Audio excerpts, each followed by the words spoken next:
Shalom, shalom. Shalom. He's the brother for GMS New Orleans. Before we get started, I'd like to give all praises and honor and glory to Yahweh, Ba'ashem, Yahweh, Ba'ashem, Ba'ashem, and double honor to those great millstones where we learn from. To the apostles and the elders of great millstone. And one thing about it, that we know that we're very close to the end. How do we know that? We see that the end is being manifested right before our eyes. We see that rumors of war. We see all sorts of different calamities and catastrophes all around the world simultaneously. And also, we seeing a lot of talk about this election. About DJ Donald Trump. What he keeps talking, speaking what great words. That what he's going to do. The deportation. Saying that he's going to make America great again. But we already know that America is it's constantly circling the drain. We're at the end of this rulership. That what Esau is the end of the world, which in fact is temporal world right now, what we're seeing right now. And Jacob is the beginning of it that follows. So, and we're very close. The signs of the times are here. Our salvation is very close, and we yet believe. And one thing about it, man, we see UFO sites all across the world. Also, in the news the other day, they were saying that they're going to have a UFO hearing, about, tell you that, that about these having these different sightings, and saying that, we're not alone or whatever. Like, we already know that we're not alone. We know that they are the eyes of the Most High, the angels of the Most High. And one thing about the royal vehicles of the Most High, which in fact, they be holding the good and the evil, Yeah, go ahead, man. Go ahead with that. This the book of 2nd Esdras, chapter 9 and verse 1, and it reads, He answered me then and said, Measure thou the time diligently in itself, and when thou seest part of the signs pass, which I have told thee before, then shalt thou understand that it is the very same time wherein the highest will begin to visit the world which he made. So if I can say real quick, the Lord visits the world through what? Through these different chariots, through these different calamities as well, man. These tempests, these different storms. Hey, they got storms in the Gulf of Mexico right now as we speak, man. That's right. And the Lord is visiting this place.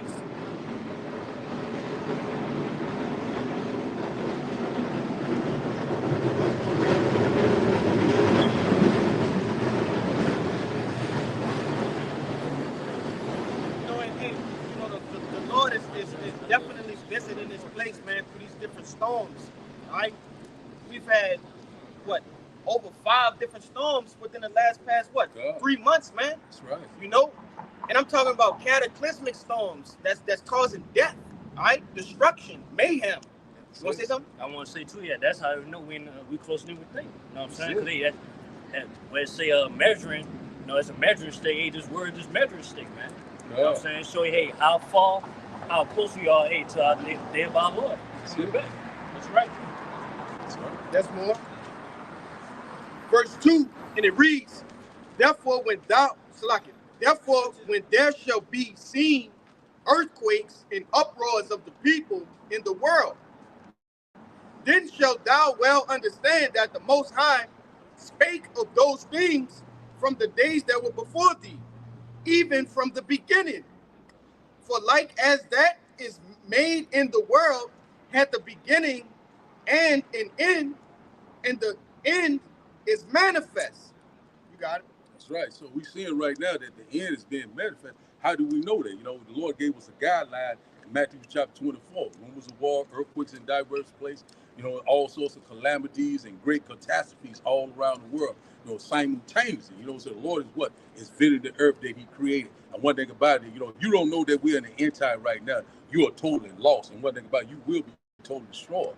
You know what I'm saying? Go ahead. Hey, man, I was at a common place that we eat at before camp, maybe a couple of days back, right after the election, and the little ladies were in there gossiping, and I was sitting there eating my food, but I can hear them saying that they just feel something in the pit of their stomach, that something is going to happen, They couldn't put their finger on it, they couldn't pinpoint it, but they knew something within their spirit was uneasy. They were uneasy in the spirit, man, and the whole earth is like that, okay? The Lord is gonna come back, man, and he gonna sneak up on you 2/3 and you heathens as a thief in the night, man. You got it, huh? Yeah, it's just like the brother was saying, they seeing that, they feeling it in their spirit that something is getting ready to happen. You know what I'm saying? That's right. That's like the Lord said in Joel chapter 2, we get that, where the Lord said He's going to pour out His Spirit on all flesh.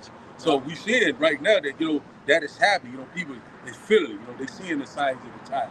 Whether they're in the truth or not, they're seeing that something is getting ready to happen. We see that the Lord, we're in that transition of power. We see that we're in the birth pain. Right now we're living in some exciting times. The Lord's getting ready to make it happen. And one thing about it, we know that the famine of the word is fast approaching. We already seeing that these rumors of war are constantly, left and right. You know what I'm saying? Russia, is constantly warning America. We see that the U.S. constantly warning Russia, about, hey, they don't want them to really get involved. And also we seeing that the Middle East is constantly heating up. So we're here. You know what I'm saying? People seeing it, right before our eyes. So go ahead with that, Joel. You got something? No, go what you got. All right. You got the Joel? Yeah. You want to put you on? No, you go first. Right. This is the book of Matthew, chapter 24, verse 6. It's backing up everything you've been saying. All right. And it says, and ye shall hear of wars and rumors of wars. See that ye be not troubled, for all these things must come to pass, but the end is not yet. For nation shall rise against nation, and kingdom against kingdom. And there shall be famines, and pestilences, and earthquakes in diverse places. All these are the beginning of sorrows. God. So just like I said, these are the beginning of sorrows. The Lord already gave us the blueprint.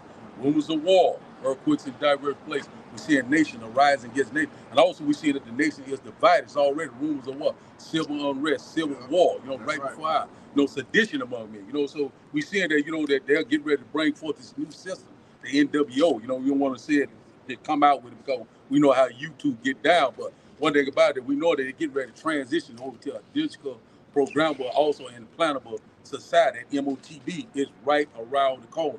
Merging man with machine. There you go. Merging man with currency. Yeah, if I could say, it's just one domino to have to fall, man. All right, we can see clearly that once this domino fall, that they could go ahead with their NWO. All right, we can see once this one domino fall, whether it be Trump, all right, getting unalived, all right, because this guy's speaking great things, man. Right. He's speaking things as if he's going to bring America back to the 90s, man. That's right. All right, but we know according to biblical prophecy, that's not so.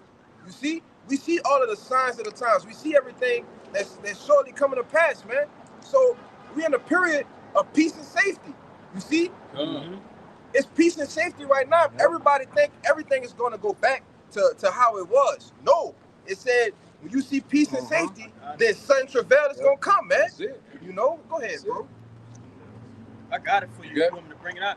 You go ahead and bring it out.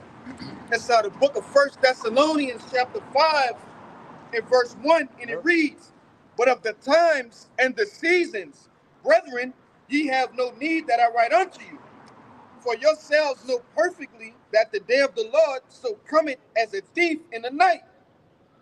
For when they shall say peace and safety, then sudden destruction cometh upon them as travail upon a woman with child, and it shall not escape.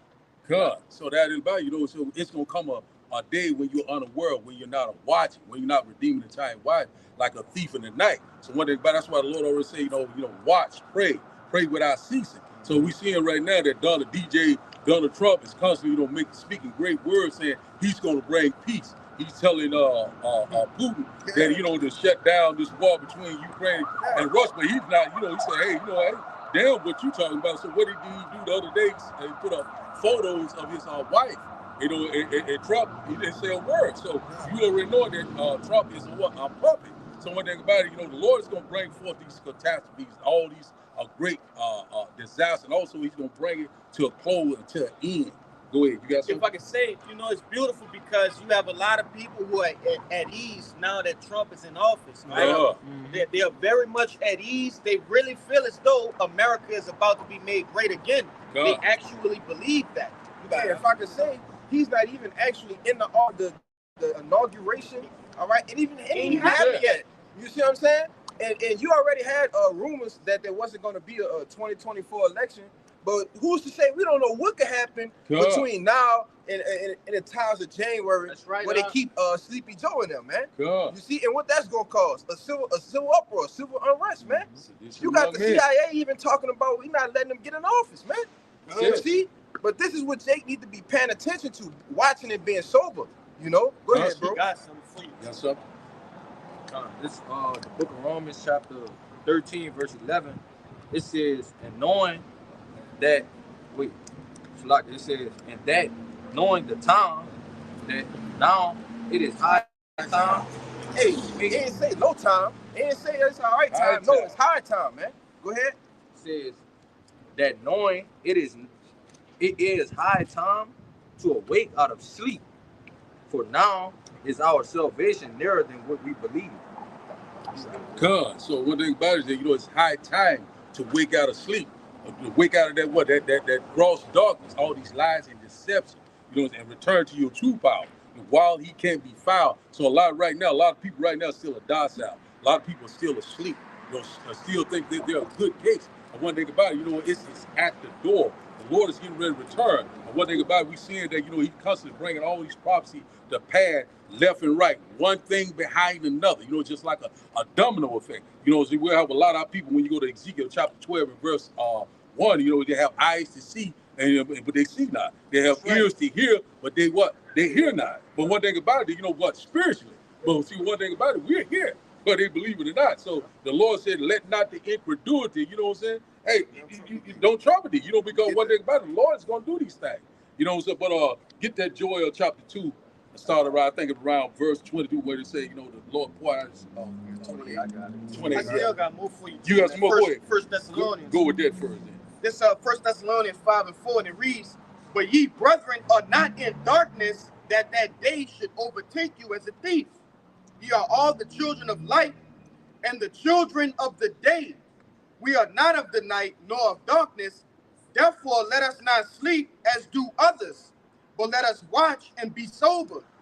For they that sleep in the night and they that be drunken are drunken in the night.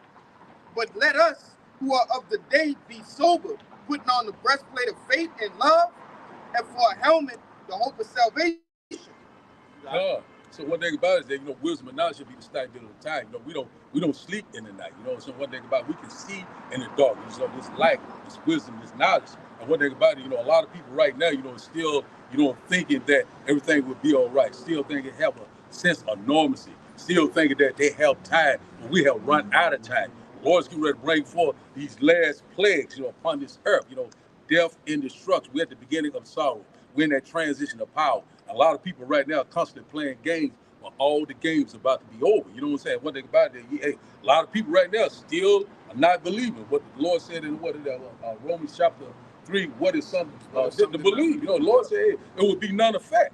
You know what I'm saying? The truth is going to be declared, whether we believe it or not. You know, so a lot of these two-thirds right now, the Lord's getting ready, hey, you get ready to be obsolete. The Lord's getting ready to take your ass out. You're left and right. That's why that vision spirit, you see a lot of these Eves, a lot of these wicked beta simps, you know, constantly being destroyed left and right. You know what I'm saying? Lord destroyed them left and right. All type of horrific death. I had did a lesson, I think about a week ago, where this guy, you know, he was on a job and he was hauling asphalt. He was working on his truck, and all of a sudden, you know, he's working on a hydraulic line, and all of a sudden it malfunctioned, and all the asphalt fell upon him. You know what I'm saying? It, you know, burnt him alive. You know what I'm saying? It was a horrific death. Do anyone perish being innocent? You know, the Lord's bringing forth that judgment. You know what I'm saying? First, my judgment will start at the house of Israel. Get that? First Peter chapter 4 and 17. You know what I'm saying? Hey, the Lord bringing forth this judgment, man. We got to get ready. Yeah. It's the book of First Peter chapter 4, verse 17. It says, for the time is come that judgment must begin at the house of the Most High. And if it first begin at us, what shall the end of them that obey not the gospel of the Most High be? God.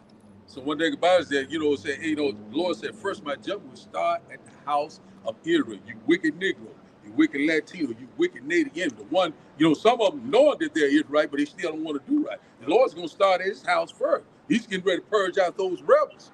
Go ahead, hey, man, those that, you know that they're Israelites and are preaching things that are opposed to what? The true doctrine. God. You know, you got a lot of guys out here who are just faking the funk, all right, taking that Judas purse, all right, who are actively and knowingly selling the Lord out, man, selling the men that are fighting, you know, right on the front line with them. They're selling them out. And the Lord is going to get you for that, man. He's going to make a public example out of you niggas, man. And that's why he said he's going to start at us first. God. Right? You got it. And one thing about it, also, you know, with these 503C, you know, they selling out. You know what I'm saying? They constantly want to, you know, a lot of them knowing the truth, but they not gonna tell you that, you know, because they don't tuck the bag. You know, hey, one thing about it, you know, we seeing that we're here. You know, like what the name Bishop Nate. You know, he's gone right now. You know, but one thing about it, you know, the Lord is constantly bringing these prophecies to pass. The Lord is constantly, you know what I'm saying, and making it plain upon table. You know what I'm saying? It's matter of fact, right before I. So get that Joel chapter 2 and I think around verse 28. And get that right quick. This is Joel 2 and verse 28. And it shall come to pass afterward that I will pour out my spirit upon all flesh, and your sons and your daughters shall prophesy, your old men shall dream dreams, your young men shall see visions. God, so that's exactly what's happening. So you see a lot of people, like, you watching social media and say they had a dream about America getting destroyed. They had a dream about you know, about the economy has failed. A lot of different things that they constantly see. You know, the Lord said he will pour out his spirit on all flesh, you know, it's in the truth and out of the truth. You know, so right now a lot of people who are very undecided. A lot of people are very gonna have a vexation spirit.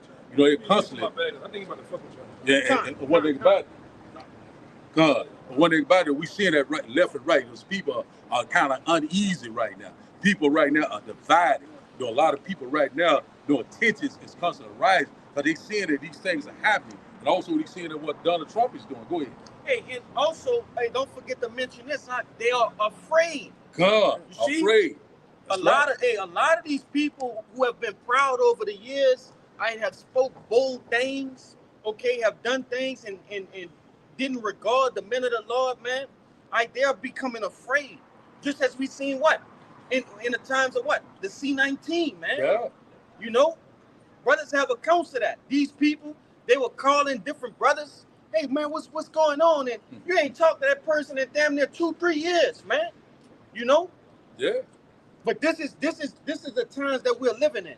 You know, it's time. You got it. But if I could say too, just imagine when that famine of the word hit. Mm-hmm. And it ain't gonna be no, oh, let me call such and such and see if they know what's going on. Nah. Phone lines gonna be cut, man. That's right. You know? It's gonna be nationwide blackouts and shit, man. You know? And it's the perfect time. Hey, the Lord doing things all through the Spirit. What we just rolled through here, you know, eyeballing us down, man. A Roman centurion, man. That's it. You see? That's the time we're coming into. All right? Persecution. Persecution. Jake, are you really ready for this? You know? Yeah. Jake think this shit a game. This is real life, man. You know what you're involved in. Like that brother said, these are very biblical times that we're in right now. We in here, man. That's gonna become a reality. All right, when they pull up with 4-5 different trucks hopping out, you know what Jake gonna do then? It's easy to stand here right now and just preach, right? Yeah. It's easy because nobody's coming against us. No adversity. But you got it. Yeah. Yeah. What the brother was saying and stuff like that. We go to Acts. What is that? Acts chapter 4 and what, verse 14. What you talking about? Through much tribulation. Yeah, Acts 14. Yeah. Okay. Is it 14? I think it is. Much tribulation. Yeah, I want to get that right quick. Yeah, because that's what we get ready to go into. You got it? Yeah, I got one. Okay, go ahead. Bring that to it. It's Revelation 2 verse 10. Fear none of those things which thou shalt suffer. Behold, the devil shall cast some of you into prison, that ye may be tried. And ye shall have tribulation 10 days. Be thou faithful unto death, and I will give thee a crown of life. Kind of, that's just back to the brother just saying, hey, it's come a time where, hey, we're going to be demonized. That's right, well, hey, man, hey, Esau, you can try to put us in prison. That's it. You know, but at the end of the day, we got to stay faithful unto death. Even need be, you know. And that's also another avenue that the Lord gonna punish these different wicked camps with, man. God. They think this is just a fashion statement. You come out, You got all your memorabilia on, your different necklaces and your, what you call them, gauntlets. Your fucking gauntlets up to your fucking arms. You know? You got the head, Turban. the fucking, all that shit, man. They think this for show. Yeah. But you don't know that you finna get persecuted for that severely. Because you've been made a target, man. All right. So chain down, you are prophesying literally against this mad kingdom. That's it. As me and the brother went into the lesson, hey man, what we're doing is it's called treason. That's right. All right. For Jake that don't know, Somebody go look get the that. word treason up, man. We Yeah. gonna get that. We gonna You get see? that. Yeah. But go ahead, bro. But see, just like I said, you know, we coming upon that time. You know, they already done set up these FEMA camps, Yep. quarantine station, you know, these chipping stations, you know, so who they're going to put in them? You know what I'm saying? We know that we're very close, you know, so that's coming upon us. So we go to and so one thing about it, though, you know, we know that we coming upon these trials and times, you know, we coming upon like where it says in 2nd chapter, I think it's around 16 and verse 73, I think it says that, you know, saying will be tried as gold is tried in the fire, you know, adversity, all sorts of calamity, you know, it's just like, it seems like you might not even make it out of it, but one thing about it, if you're a part of the elect, you're going to make it through that, you know, you'll be in the secret place of Yahweh by Hashem Yahushua, so you're going to be tried, so one, you get ready to try you, you know what I'm saying, you get ready to go through things that you have never seen before, you know what I'm saying, when you go to Matthew chapter 24 and verse, I think, 22, 21 through 22. You know what I'm saying? A time of trouble that we've never seen before. That's why the Lord is constantly accelerating time. He's speeding up time. Because we already know that what this devil is getting ready to do. When you go to Revelation chapter 12 and verse 12, the devil is getting ready to come down with great wrath. You know what I'm saying? The modern day so-called white man, the red man of Genesis chapter 25 and verse 25. You know what I'm saying? You know what I'm saying? The first one came out red, not white, red. One thing about it, that's where we at now. He's getting ready to use that sword in a big way. Anyone got something? I got the Acts. All right. This is the book of Acts, chapter 14, verse 22. It says, confirming the souls of the disciples and exhorting them to continue in the faith that we, all right, I mean all of us together, through much tribulation, into the kingdom of our power, man. I'm telling you. So one thing about it, that you're going to go through it. You know, so what's that false doctrine talking about? You know, the one that left behind, we getting raptured up. That's no such thing. We all gonna go through it. And one thing about it, the only elect we're gonna make it out of here alive. You know what I'm saying? Go ahead. Hey, the cut to that. You want to say something? No, I was gonna say even some of the elect gonna have to suffer the same fate as Yahushua. That's it. All right, as the apostles of old, man. You see, this is part of counting the cost, man. All right. Just for the testimony of Yahushua, some of the men standing here might be beheaded, man. Right. This is something you got to consider, Jake. You see, when thou come to serve the Lord, prepare our soul for temptation. You see, these things you have to consider. That through much tribulation, we're going to enter into the kingdom, man. The scripture in Matthew, when it say, hey, the servant is not above the master, hey, that cut that easily. Yeah. How you going to get raptured and nothing happened to you? You ain't go through no straits. You ain't go through no straight gate. None of that. You just get raptured? No, man. What that is? Con. Whatever. Okay. Let's get Isaiah chapter 53 and verse 1. Who have believed the report? You know what I'm saying? That's the one that's going to be saved. Who believed the report? That brother got the definition for treason. Oh, go ahead, man. Go with that. Come on, Bob. Come on. All right, this is the definition for treason.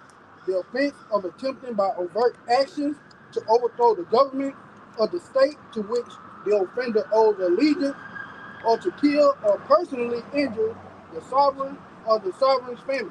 Hey, and that's beautiful because what? You have some certain people that actually think that you can overthrow the government. Which we understand that this devil had a power in his current kingdom. This is his kingdom.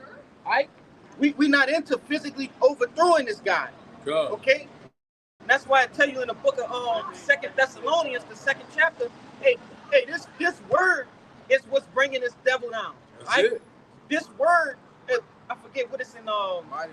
Pulling down the stronghold. Pulling down the stronghold. This word is doing that. We waiting on Yahushua to do that. You see?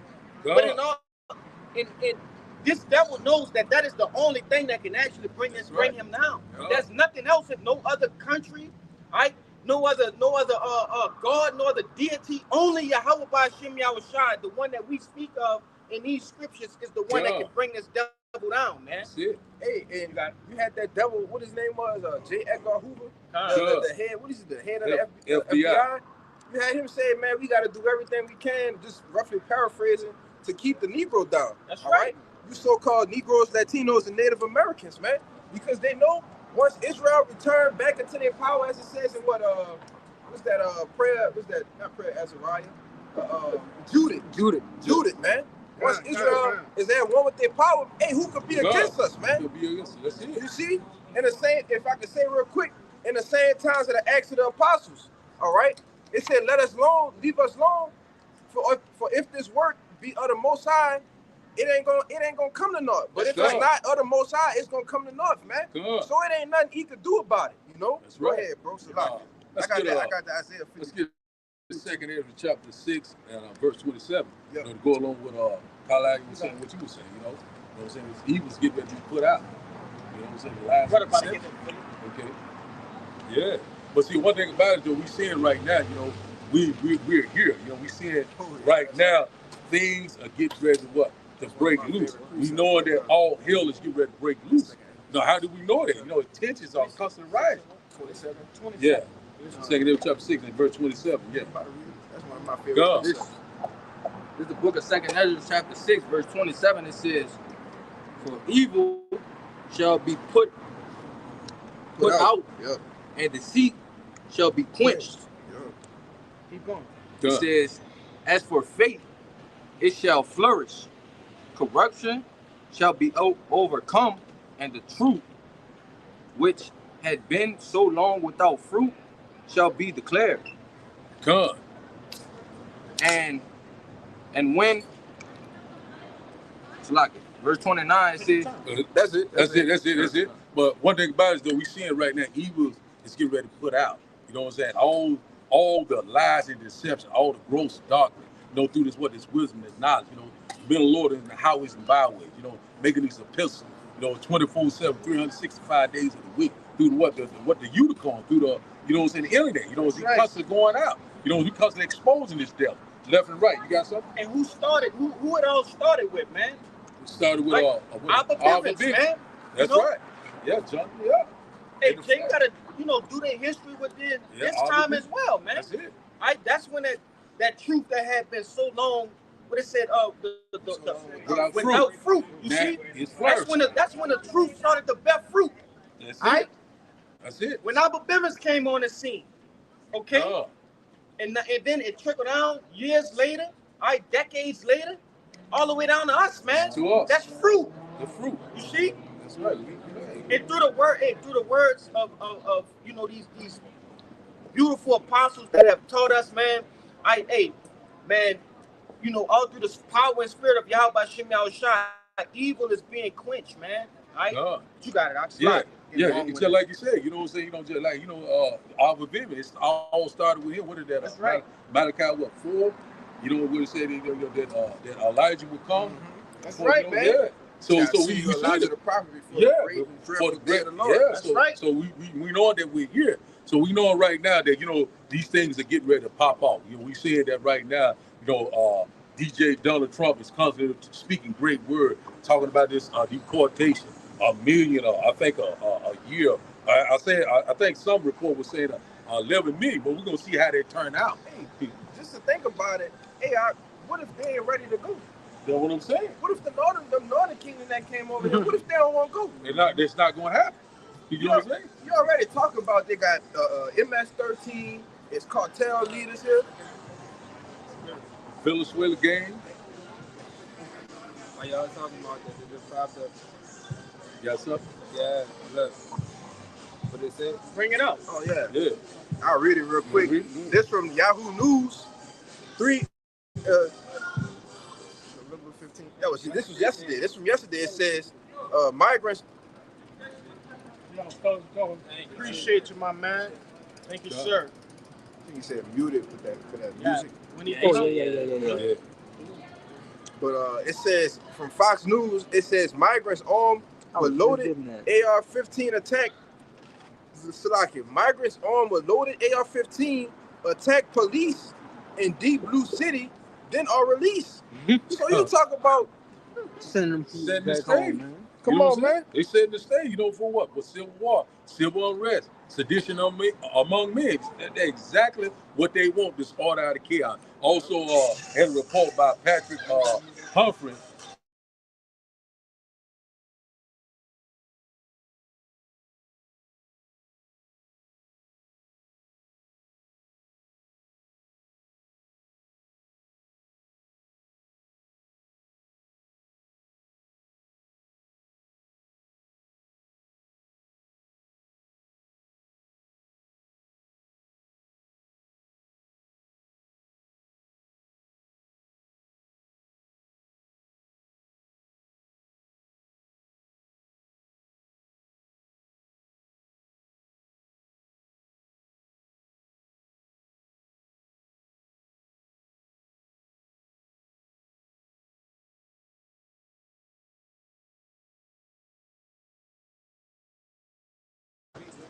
Okay, yeah, just like I was saying, the report the brothers just brought out about these migrants and different things. He use these weapons and causing all sorts of chaos, across America. And what they about did a report, a lesson the other day about Patrick Humphrey. Said that these Venezuelan migrants was in Tennessee. They causing all sorts of type of crime wave. That's what they want to do. They always talking about this human trafficking.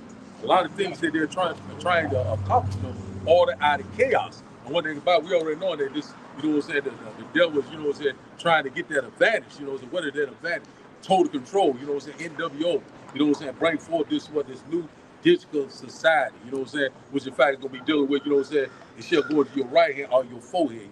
Buying and selling. So we know that that's coming. So one thing about it, they got to bring down this old system to bring forth this new system. But they are imagine a vain thing. So we constantly seeing these gangs all across the world. One thing about it, we already know that Biden let them in. Now all of a sudden, now DJ Trump, he's the what you call the president-elect. He's not has not been inaugurated yet, but he's saying that he's going to get them all out. But we already know this is all by design, a part of the playbook. And also we know about, he keeps denying it about Project 25. That, he don't have anything to do about it. We already know that's against the people of color. Jacob's trouble is at the door. Someone got something? I got a quick point I wanted to make, Brother Will, with 2 points on what y'all was bringing out. The one about the migrants, they went as far as to say it's not just the first generational. So not just the people that crossed the border, but also the people that been here already. That's right. So say somebody grew up here 15, 20 years.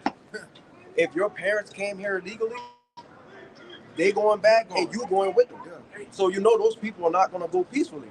And another thing is about when you brought up about DJ Trump being inaugurated, they said they had a video with Nancy Pelosi, and she was like, we finally got him. We finally got him. And we're going to get him for trespass. That's what we're going to get him for. So when they brought up all those charges on him, that's why they brought it up.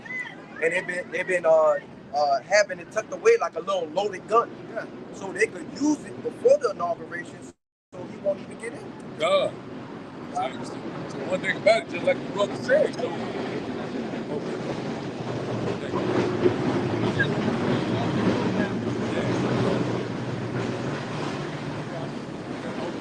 And just like what the brother Hezekiah was saying, that that people that are what you call naturalization citizen, they get ready what you call denaturalization. They don't care whether you came in or whatever like that, you had a family, whatever, or you was born in this country. But one thing about it, your parents, they came from wherever they came from. They say that you all is going to go, and also they're gonna look at whereby people of color. They don't care whether they might look at us. Oh, you're a Jamaican, you're a Haitian. How do they know? Right. So we know that they get ready to come with that great rap. We know that Jacob Trouble is coming. So we are very close at these times. So this man is getting ready to bring forth all sorts of death and destruction. We know that this man, you got something? Go ahead. This is the book of Revelation, chapter 12, verse 12. It says, therefore rejoice ye heavens, and ye that dwell in them. Woe to the inhabitants of the earth and of the sea, for the devil is come down unto you, having great wrath, because he knoweth that he had but a short time. God. So one thing about it says, so the devil knowing that he has but a short time. And who is that devil? You know what I'm saying? When you go into that word in the blue letter, you know, it's talking about what Dabalos. You know what I'm saying? Deceiver. You know what I'm saying? You know, someone, you know what I'm saying, that, you know what I'm saying, totally against the will of Yahweh, by Shem Yahushua. So one thing about it, he's seeing right now that, you know, that these nations, you know what I'm saying, what this brick nation, they're constantly rising up. You know what I'm saying? We seeing that we at the, you know, at the end of the dollar, you know what I'm saying, the dollar what? Dollarization. Yeah, de-dollarization of the dollar. Look, tongue twister. But anyway, we see that we're here, you know, so all these nations right now, they're turning against America. You know, once was allied, now they're dealing with like Russia and China. It's already said in Ezekiel chapter 38 that Russia will be a god to these other nations. So we seeing that it's lining up just like clockwork. And also we know that the Lord is constantly what? Putting the chess pieces together. He's what? Gathering the nation. So right now we have a weak leader. And also we have another weak leader. You know, he constantly gonna bring forth this what make America great again, this so-called white supremacy. But one thing about it, he's in for a rude awakening. You know, we at the end of this thing. You know, so we already know that he's in the fullness of his sufficiency. You know, let's get that right quick. Job chapter 20. Yeah, man. So we seeing right now that this devil right now is getting ready to try to fill his belly. His agenda, his plan is go ahead. This is the book of Job, chapter 20, verse 22. It says, in the fullness of his sufficiency, he shall be in straits. Every hand of the wicked shall come upon him. God. So he gonna be in straits. You know what I'm saying? One thing about it, levels of what? Adversity. You know what I'm saying? It could be like a change rope. You know what I'm saying? Yeah, man, they gonna come against him. You know, so you know, hey man, go ahead and read it again. God, it says, in the fullness of his sufficiency, he shall be in straits. Every hand of the wicked shall come upon him. That's it. That's exactly what's getting ready to happen. So we seeing all these other nations, they are done with about it. You know what I'm saying? The nations are angry right now. We see it right now. They done with all the policy and the democracy. You know what I'm saying? Go ahead. Someone got something? I just want to add to it. Because when you go into that word, that wicked right there, the hand of the wicked, that's talking about the working class. That's it. All right? Even you, the so-called Americans that love this society are going to turn on the DJ Donald Trump, man, the president. All right? They're going to turn on their own country, man. All right? Every hand of the wicked, which is the working class here in America. God. And what have they done? They've completely destroyed the middle class, man. God. You know? But it's a little more I got in here for you, though. Verse 23, it says, when he is about to fill his belly, the Most High shall cast the fury of his wrath upon him, and shall rain it upon him while he is eating. Right, he is eating. Yeah. So right there, you know, he's about to fill his belly. Making what? America great again. You're talking about, you know, this new system they get ready to put into place. We're here to help you. We're gonna make things better. You know, more jobs. You know, all sorts. You know, they get ready to bring forth this new digital society, this AI. You know, transhumanism. You know what I'm saying? This chip. You know, this coming upon us left and right. So we see it right now. This man is getting ready, you know, to lose his damn mind. You know what I'm saying?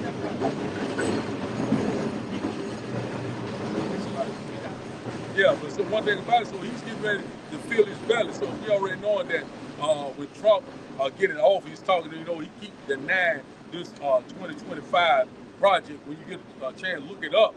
It's totally against the people of color, the Negroes, the Latino, and the Native Indian. You know what I'm saying? So we already know that we're here. One thing about it, he's constantly, you know, imagining a vain thing. We know that we're very close. Go ahead. Y'all about to say against the prophets too. Yeah, against the prophets. That's Ultimately. it. Ultimately, that's it. That's right. Because the average so-called nigga, man, he's not right. He's already trodden down. That's it. What more can he do? Nothing. You made a good point, huh? You know, you was going into how these devils want to make, you know, America great again, but how are they going to ultimately try to do that? All right, following up with that Job 20, man. All right, because that's going into what? That RFID microchip. Right after they set up, you know, that New World Order, because the Lord is going to allow them to eat. That if I can add to you real quick, that is going to be that NWO. That's right. That's going to be the order out of the chaos.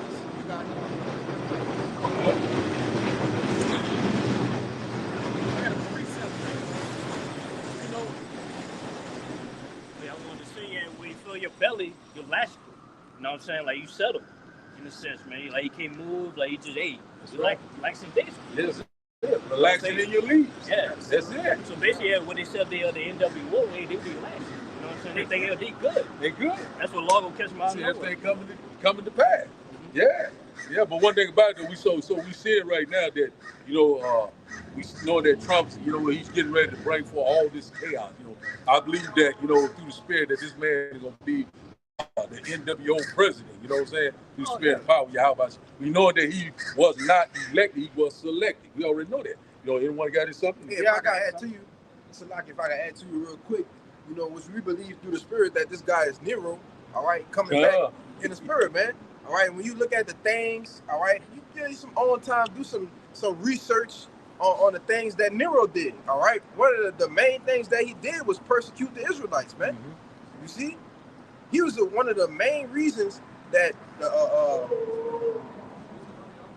the men who was kind of lost my train of thought.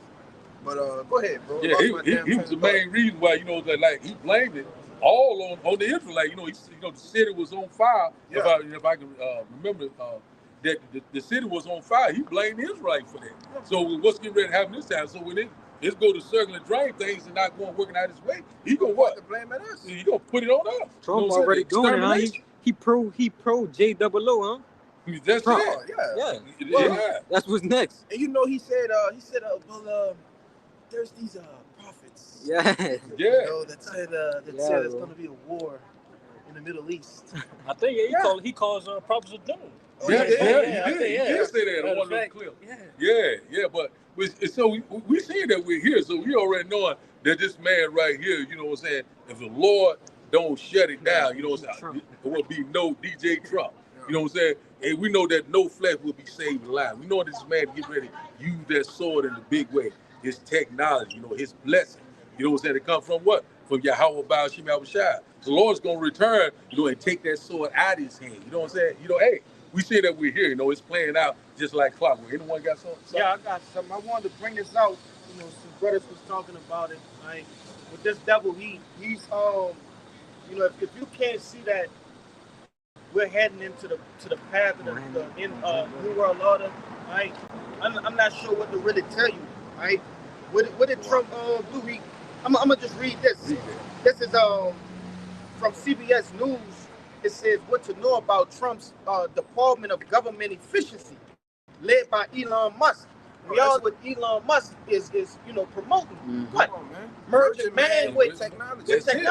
You see what it says? What it's called, the Internet of Bodies. You see, and this department is called DOGE. DOGE. There you go. What is it? Oh, ain't that the spirit? That's the spirit. Come on, man. I read it now. Oh man, that's all the change. Come on, man. But it reads, Donald Trump is bound to reduce wasteful federal spending by tapping two billionaires. Tesla CEO Elon Musk and entrepreneur Vivek Ramsway, I guess that's how you say his name, to spearhead the initiative, which the president-elect is calling the Department of Government Efficiency, or DOGE. You got to understand, right? He about to take a lot of shit away, man. Right? Trump is all for what? No pain, no gain, so to say. Right? For lack of better words, he's gonna take a lot of shit away before he so-called makes America great again. Right? He's gonna take away government assistance. Right? So that means what? You N-dubs, all you N-dubs, you finna get shit wiped in your face, man. All of y'all went vote for this guy, right? Which we understand that your vote don't matter. Right? But ultimately, he's finna actually embarrass you.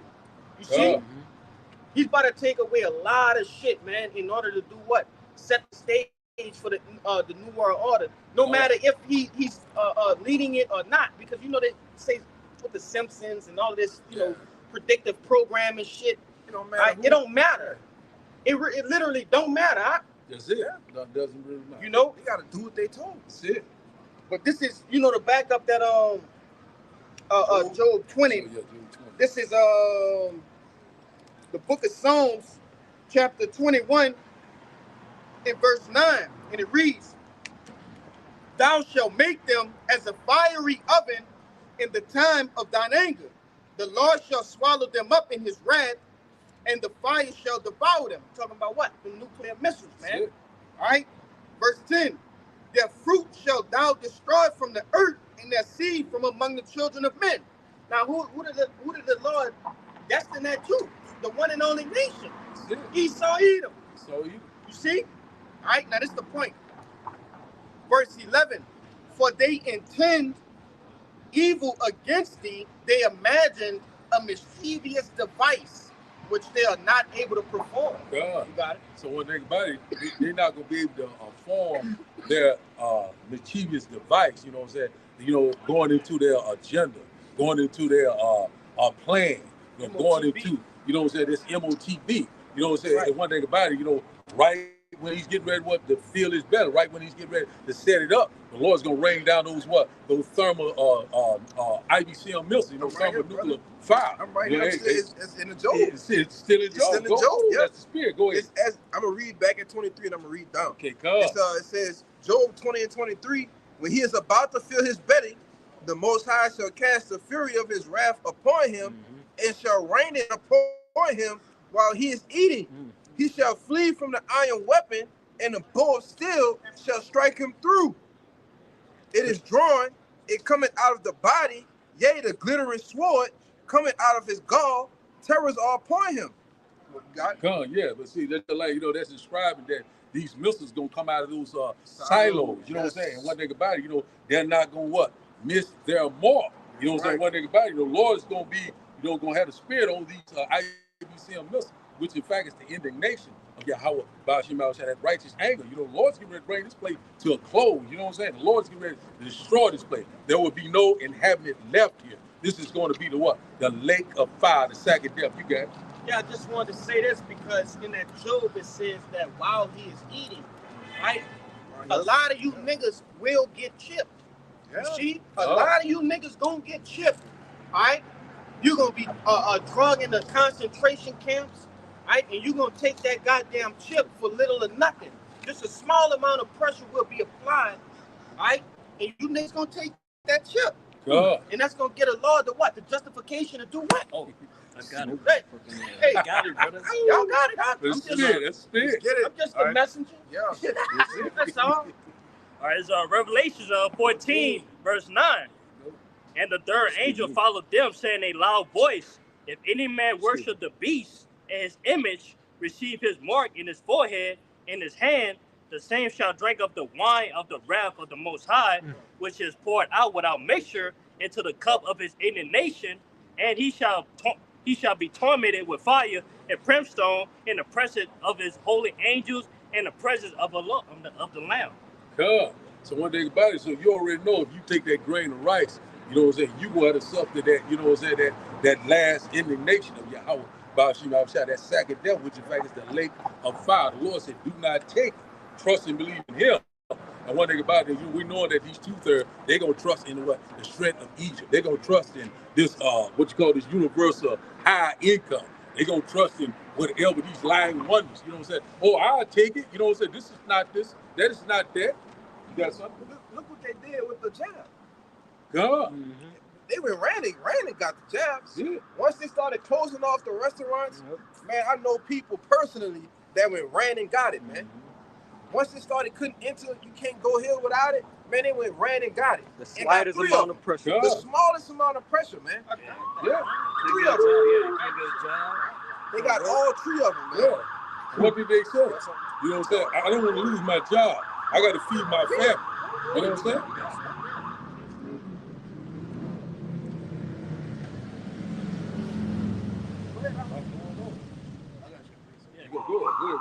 This is the book of Sirach, chapter 27, verse 1.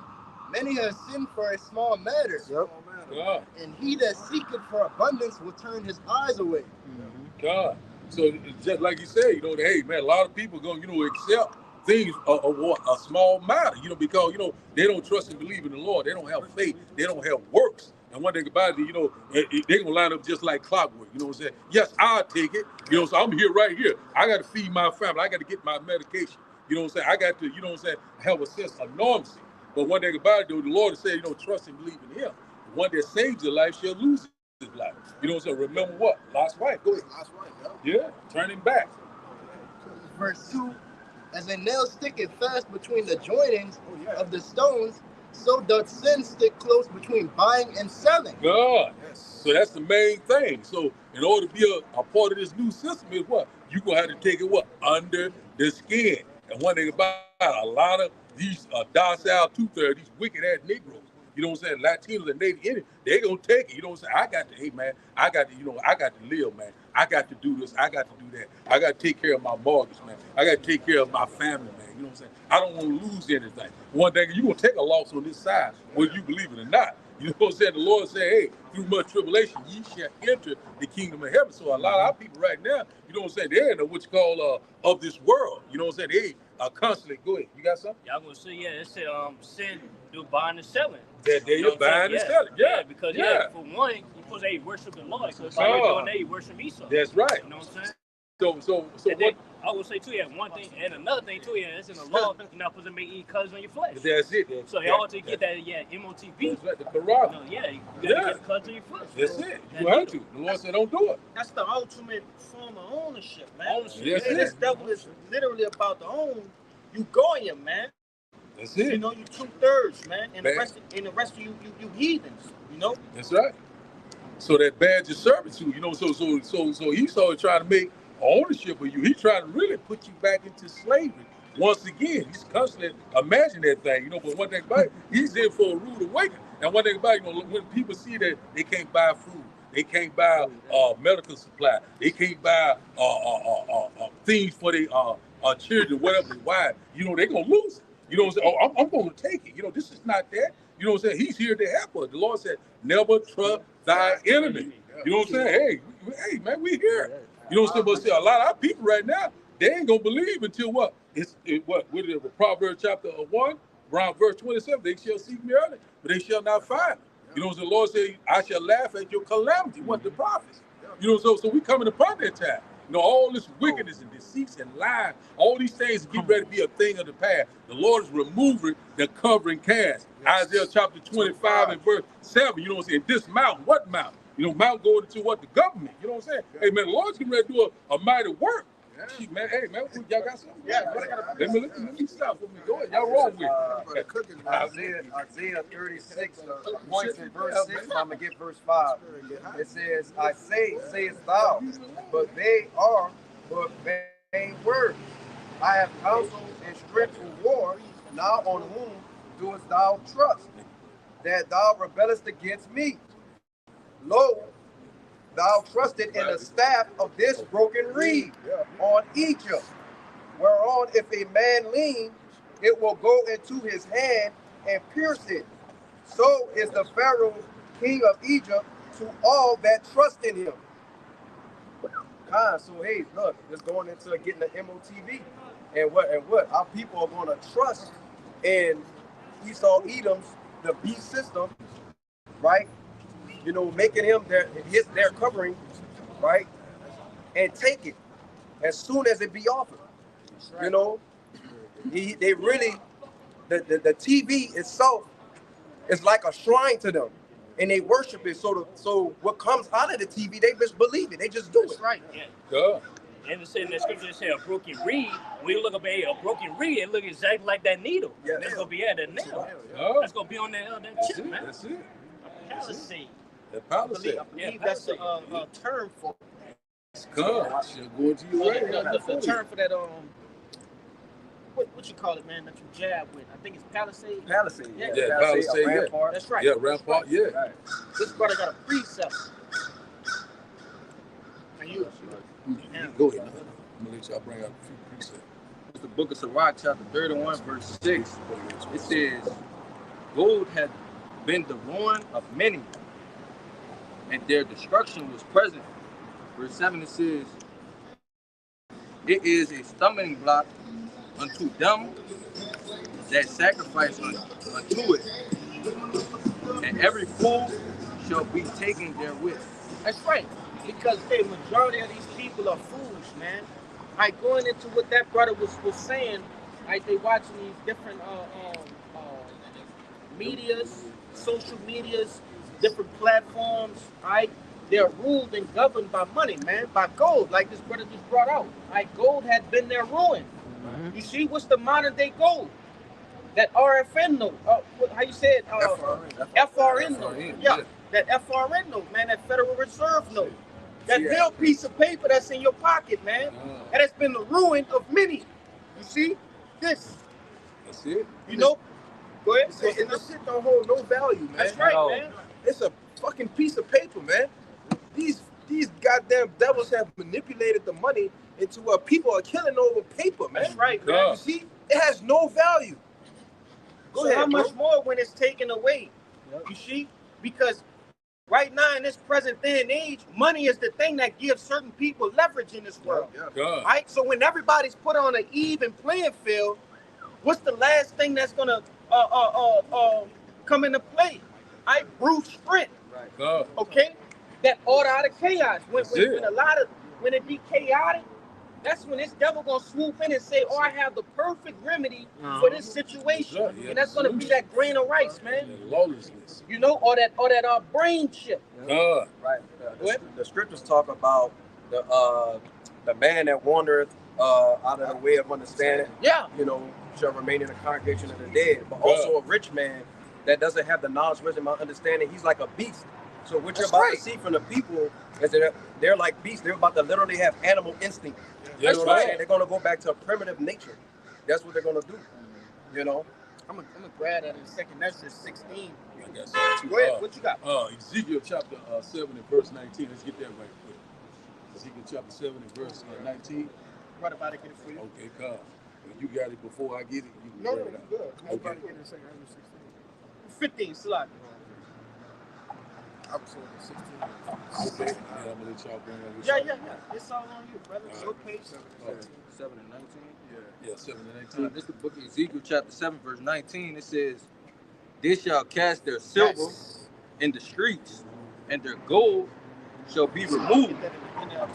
Their silver and their gold shall not be able to deliver them in the day of the wrath of the Lord.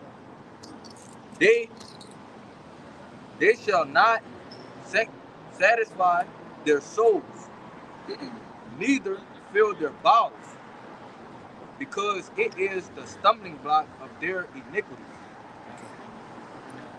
Read in NLT. Yeah, this is the same scripture, Ezekiel 7 and 19 in the NLT. Then it reads, "They will throw their money in the street, tossing it out like worthless trash. That silver and gold won't save them on that day of the Lord's anger. It will neither satisfy nor feed them, for their greed can only trip them up." You got it? So you're seeing right there that greed will only trip them up. That's that stumbling block. You know, so a lot of people depend on this fiat currency, depend on this petrodollar. And one thing about it, we already know that the dollar is circling the drain. We know that the end of the dollar is the end of America. So right now, a lot of people say that, you know, they have a great wealth, you know what I'm saying? They doomed, they preppers. But one thing about it, that's going to amount up to, you know, not going to amount up to nothing in the day of the Lord. And one thing about it, if you're not a part of the elect, you are going to be totally destroyed. Yeah. You got something? Yeah.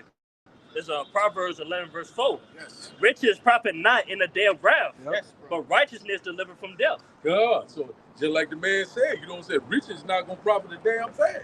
You know what I'm saying? If you're not in this wisdom and knowledge, you know what I'm saying? Wisdom and knowledge should be the stability of time. So when you go into stability, it goes into faith. Yeah, hey, man, if you ain't got faith, you know, you can have all the money in the world. You know, so you be a rich man. Can't you rob be the Lord. A reputation. You know, it's not going to even matter. You know what I'm saying? So one thing about it is just, you know, a lot of people are in for a rude awakening. You know, they think that, you know, I have this doomsday bunker. I have this whatever. You know what I'm saying? It's not going to mount up to a damn thing. Because one thing about it is that, you know, you're not on the Lord's side. You know what I'm saying? You are going to be unalive. We'll put it like that. Hey, so we got something? If I could say, because a lot of you preppers, man, you really prepping for the elect, man. Good. Right? Because the Lord said, my servant shall eat. Hey, man, you think you about to just be down there snoozing, chilling, while destruction, calamities, pestilences is going on, all right? No, man, the Lord is going to guide his men to those things, all right? He's going to cause something to happen to get you up out of there, man, all right? You are prepping for the elect, man, all right? Go ahead. I'm about to back up with that. This is Proverbs 13, verse 22. A good man leaving inheritance to his children's children, and the wealth of the sinner is laid up for the just. Yes. That's the main point. Man, that's right there. That's plain and simple. That's plain. Crazy. Bring it out. It said, like I say, the wealth of a sinner is laid up for the just. They just backing up what you said. Yes, Like all the stuff these heathens, these 2/3 Jason, and they riches, they try to stock up, food and things like that. It's all for elect. That's it. That's all for the elect. Just like I think that's what that's Isaiah chapter 65. We get there. You know what I'm saying? My servants shall eat, they shall be hungry. My servants shall be shall drink, they shall be thirsty. You know what I'm saying? What they're gonna have a vaccination of spirit. You know what I'm saying? Lord's getting ready to do, and He getting ready to deliver the elect. You know what I'm saying? In the time of trouble, we'll be in that secret place. You know what I'm saying? Of Yahweh Ba'ashim Yahushua, that supernatural intervention is getting ready to come into play. The Lord is getting ready to protect us in ways that we do not know how. You know what I'm saying? Go ahead. If I could say Salakia from cutting you off, but He done it for the men of old, man. That's right. All right, the scriptures always tell you to look back. Look at the men of old. All right, what that's Sirach 2 and 10. Sirach 2 and 10. It said, look at the generation of old. See, at the end of the been confounded. That put that trust in them. Daniel and the lions den, bro. Many others. Just many others. All right? Hey, the man's there, but Elijah. That's right. We got fed by a raven, like a whole bird just fed him bread, man. That's it. Man, it's gonna get real unrealistic, right, in our world. And I'm gonna say that because we haven't had the chance to see all of the different miracles, right, that the prophets have been, a part of, as in the scriptures. Because in our mind, that's unrealistic right now. But we understand that it's true. We're gonna actually be a part of those things, Lord willing, right, that we're of that number. Okay? We finna see this in Braille, man. You better see in 3D. Yeah. God. That's balance. That's balance, bro. And as long as about being a major destruction, about being a major miracles, man. That's right, man. Men are gonna get spiritual powers, okay? You're gonna have chariots defending men, all right? Hey, the Lord is actually about to, the Lord is about to show His strength, man, His glory, His majesty, okay? The power that He has, all right?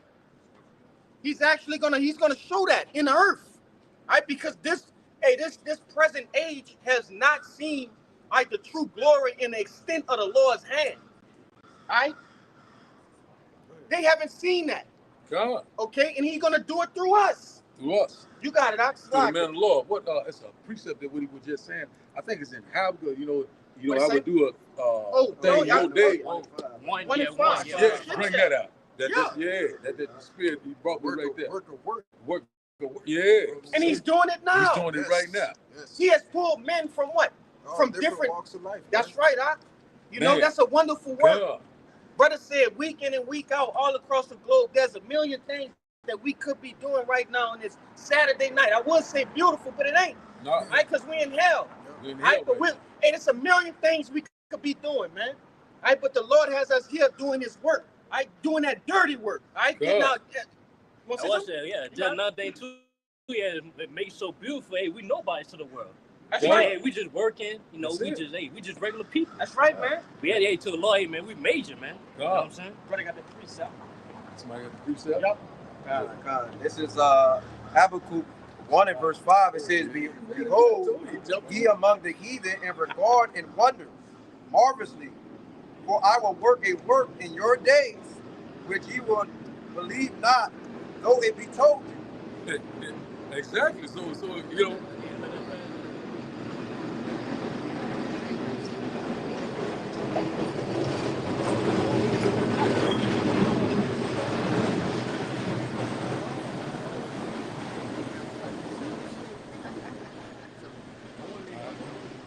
gotta read it again, Hezekiah. Read it one more time, Hezekiah.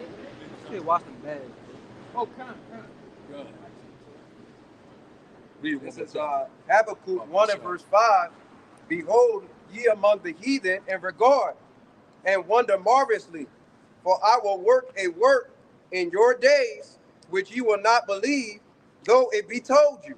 God. So one thing about it, so the Lord is doing right now something that a lot of people don't believe, even the heathens, the 2/3. And one thing about it, even it has been told to them through the prophet, through the mouthpiece. The men of the Lord standing in the highways and the byways in great boldness. You know, they're constantly, you know what I'm saying, constantly exalting this place down each and every day. You know, we're doing something, you know what I'm saying, that they have never seen before. You got something? Yeah, if I could say this too, because when this was being brought out in the ancient world, we was already in a somewhat of know of what was going on, man. We knew the Lord, we knew who we were, right? As Hebrew Israelites, you understand? Okay, we understood. You see? But hey, you know, the men of ancient are hearing these different prophecies that the Lord is telling them, and it's like, no, we're gonna be like that. We're gonna be, you know, that low. And then you gotta understand, back then we were here, right? But now we're here at the bottom. Right. Right? We didn't believe that back then, but we believed it, if that made sense. You see? Yes, but right. You got it. Huh? Just like, you know, just like backing up what the brother said, the spirit of the prophet is subject to the prophet. So you know, we here now, you know what I'm saying? And so one thing about it, that we knowing that right now that the Lord is getting ready to do a mighty work. We see that these prophecies right now, when you go to Habakkuk chapter 2, I think around verse 3, get there at the end, it shall speak and not lie. It's not tearing anymore. It's not baloney anymore. No more what? Vain divination. The Lord is constantly bringing it forth. You know what I'm saying? He said in that day they would know perfectly clear. I think that's Jeremiah chapter 23, I think around 19. Or someone get there. I think. Habakkuk, go ahead and bring it out. This is Habakkuk 2 and verse 3. Start at 2. Verse 2. Yeah, start at 1. Okay. This is Habakkuk 2 and verse 1. I will stand upon my watch and set me upon the tower, and will watch to see what will he say unto me, and what will I answer? What shall I answer when I am reproved? Yeah, if I could say real quick, because how do we have the boldness to speak these things that we speaking? We understand the word of the Lord, but we also see that he's actually doing the things that he said that he's doing or was going to do. So that give us the boldness to do what? Stand here and prophesying his name. You see? You got it. Verse 2. And the Lord answered me and said, write the vision and make it plain upon tables. And what's the vision, man? Right, these different prophecies that these different prophets had received, man. Right, through visions of the night, through dreams. Okay, the Lord has revealed certain secrets, right, that aforetime that these men didn't understand, but now we understand them. Right. Just like this brother said, that the spirit of the prophets is subject unto the prophets. You see? God.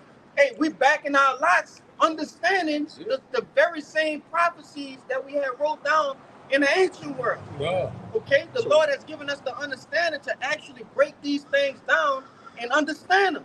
Yeah, for the elect to hear. That's right. Yeah, make it plain. That's you see? Where? That he may run that readeth it. Verse 3. For the vision is yet for an appointed time, but at the end it shall speak and not lie. Yeah, because there's an appointed time for all of these things to happen, man, for different things to take place. It's even an appointed time for brothers to come in and out of the truth, man. Right? Because you got certain men that come in the truth at certain times. You'll think, well, damn, I told this man, you know, years ago about the truth, well, it just wasn't his time. You see?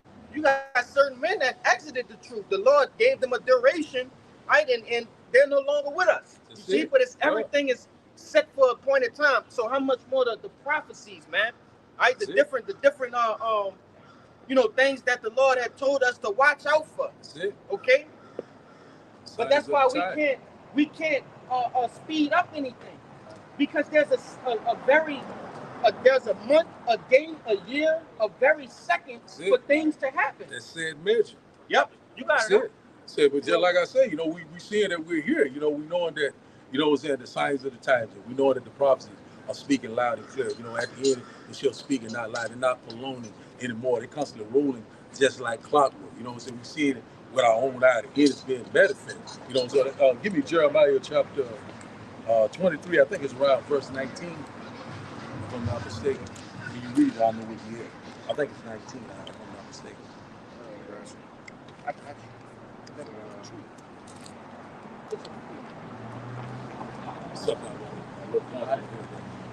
This is Jeremiah chapter.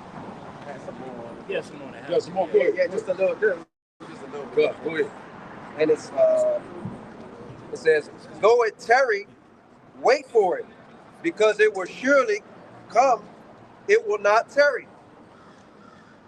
Yeah, it's just like I said, surely will come. So one thing about it, as it is written, it shall come to pass. And one thing about it, we see it right now, these prophecies right now, they are rolling, not tearing, they're not delaying, they're not prolonging anymore. Even though we know that the Lord was long suffering, but now he's bringing it to pass. He's making it clear, making it what? Plain upon tables. Yeah, Lord, see, he's showing the times, man. For the elect's sake. That's it for the That's why, like, you go through the days at time, CAA times passing by fast, man. That's it. So you go from Monday, now it's already Saturday already. That's right, Lord, accelerating time. Accelerating time. Because why? Lord doing that for the elect. He created time. He do what he want to do. Slow it down, speed it up. Lord don't change. But it was just January 1st, 2024. Now we at the end of the year. Yeah, but the end of the year, just that quick. That's Blink crazy, of an eye. brother. Man, we here. All right, bring up that Jeremiah 30. We're going to let Kalaya get here. All right, this is the book of Jeremiah, chapter 23, verse 19. It says, I'm going to read 18. It says, for who has stood in the counsel of the Lord and had perceived and heard his word? Question mark. Who had marked his word and heard it? Question mark. Behold, a whirlwind of the Lord is going forth in fury, even a grievous whirlwind. It shall fall grievously upon the head of the wicked. For the anger of Yahweh shall not return until he have executed, until he have performed the thoughts of his heart. In the latter days ye shall consider it perfectly. So it's just like we were saying, you shall consider it perfectly. So the Lord is constantly making it plain upon tape. We see it right now. They speak. It's obvious and clear that we're here. A lot of people are still unbelieving, still scoffing and mocking. And the Lord is making it constantly, bringing it forth, left and right. Man, we're here, man. I'm so excited. So that whirlwind goes into these chariots. The Lord's vision everything created. Yeah. The elect say. Go ahead. Nah, that's beautiful. You said that. You say you're excited, man. To see these things. That's gonna walk me into this very same precept, right? Because I'm gonna just read it. This the book of Matthew, chapter 13 and verse 17. For verily I say unto you that many prophets and righteous men have desired to see those things which ye see, and have not seen them, and to hear those things which ye hear and have not heard them. Right? And it's beautiful that they brother in that spirit, and that's the spirit that all brothers should be in, man. Right? What time to be alive, man? Yeah, to be a prophet. That's be right. a believer. You know what I'm saying? It's prime time, right? It's prime time to be in the spirit, right? Because this is a one in a lifetime chance, one in a lifetime opportunity, right, to be doing this thing, man. Right? There's nobody else gonna be able to do this after us, man. Lord willing, we stay and endure to the end. God. They won't have another chance. You see, that's why it's important for brothers to lock in and stay in tune with the spirit, man. But you got it, huh? God. Anyone else got it? I got some. Just back that brother up. It's Psalms 118, verse 23. This is the Lord's doing. It is marvelous in our eyes. This is the day which the Lord hath made. We will rejoice and be glad in it. God, that's it. We rejoicing. We know we're very close to the second coming of our Lord and Savior, our great deliverer. One thing about it, the Lord said, I think it was 2 Corinthians chapter 4, I think around verse 15, whatever, our light affliction, just for a moment. We get that. Yeah. Oh, yeah, that's it. Yeah. That's it. Yeah, so we're very close. So whatever you're going through, it's just for what? For a moment. So the Lord's getting ready to exalt us. The Lord's getting ready to put us back in our first estate. Yeah, okay, you got it. This 2 Corinthians chapter 4, verse 16. It says, for which cause we faint not, though our outward man perish, yet the inward man is renewed day by day. God, keep going. For our light affliction, which is but for a moment, working for us a far more exceeding and eternal weight of glory. Yeah, that's what we're working for. That's what we're constantly doing, the will of the Lord for each and every day. In the highways and the byways, making these videos of pistol. But we already know that great reward is coming. The Lord said the same day the door, when you go to Matthew chapter 24 and verse 13, and he'll say, the same shall be saved. That is what the elect. So even though we're suffering right now, we're going through all sorts of adversities different things, elements that we're dealing with. But one thing about it, our eyes is on the prize, which in fact is the kingdom of heaven that dwells in right. So this just for a moment, you know what I'm saying? We gonna look back at this in the kingdom and say, hey man, we gonna laugh at this. You know what I'm saying? So Lord, he's getting ready to exalt us, immortality, rulership, spiritual power is right around the corner. Go ahead. Yeah, it's rigged, man. Like they all feel like, hey, they're gonna win. That's it. Man. You know what I'm saying? It's rigged, man. I wanted to say just really quickly, through the spirit and power of Yahweh Shem Shai, we if we be of those men, there's an untouchable that's touching you. So it's keeping you from out of dangers and perils and certain tribulations. And what's gonna happen is Esau is gonna come and touch the untouchables. And that's gonna send forth Yahweh Shai. Yes. There you go. Yes. Hey man, when Esau start touching the Lord's anointed, man, hey man, you can close the book, man. You could cancel Christmas. Cancel Christmas. They got that one precept that tell you, all right, we the apple of the Lord's eye. Yes. And the brother Kaya, Zechariah 1, a long time ago, he told me to go search up what that word apple is, and it's pupil. Yes. All right, hey, you brothers didn't touch the white around your eye, and that's likened unto the 2/3 of Israel. They like the white. Yes. If you try to touch that dark part of your eye, You can't touch you that. can't touch that. You see? Close, yeah, It's gonna close. It's gonna water up. It's gonna be a discomforting feeling, and that's just like like backing up what you brothers are saying. Once they start to touch the elect, then it's all going on. But it's saying in that same chapter, the Lord is sore displeased with the heathen. That's right. Yeah, Also so displeased, man. You know what I'm saying? Somebody grab that. Bible says shot. Zechariah 1 and 15. Bring it out. Yeah, I'm gonna say, man, we all say we are Lord's little ones, man. And we all shall say about his little ones. It'll be better if a great millstone hit you, man. That's what you say, great millstone. Tie it to your ankle, and I don't want to paraphrase. It's Matthew but it's 18 and heavy. 6. Matthew 18 and 6. World, the suicide, do the job, kill yourself. Yeah, that's right, man. The Lord basically said, if you touch one of them, go ahead and kill yourself. Go find a tall cliff and jump off. That's cool. Yeah, we gonna wait for that. Yeah, Get that. There's Matthew 18, verse 6. But whoso shall offend one of these little ones which believe in me, it'll be better for him that a millstone would hang about his neck, that he would drown in the depths of the sea. That's a Jake saying that, man. Come on, man. Ain't no Edomite thinking of no shit like that. That's Jake saying that. That's your shot, man. Come on. The original Jake, That's right. The only begotten. You know how Jake is with brother, man. You know what I'm saying? Anybody that touches about his own, man. It's over with. I'm about to see what that's saying in the NLT, man. Come on, bro. Yes, indeed. That's wild, bro. And then to have other heathens, man, all right, actually touch the apple of the Lord's and the pupil of the Lord's eyes, man. That's right. What do you think the judgment is gonna be for that, man? That's heavy, bro. Yeah. I think Banah has something. He got that Zechariah 1. He got that Zechariah. He called for something. It's Luke chapter 18, verse 7. It says, and shall not the Most High avenge his own elect, which cried day and night unto him, though he bear long with them?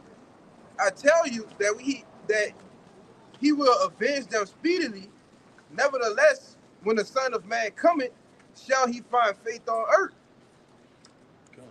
Oh, kind.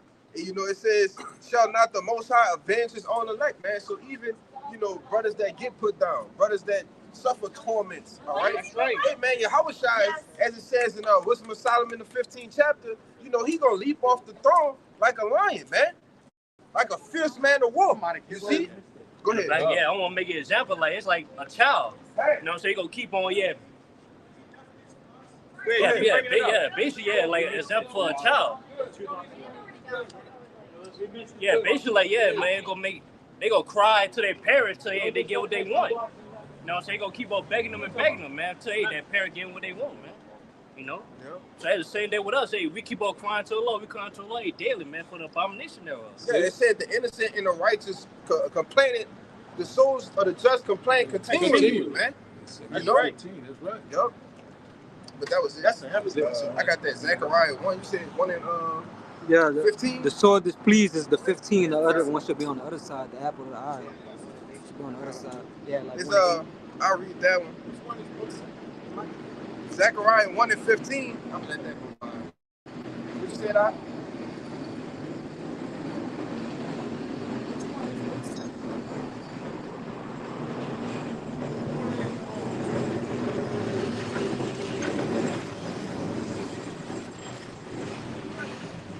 I don't know. That's one of y'all bags. But that's probably it.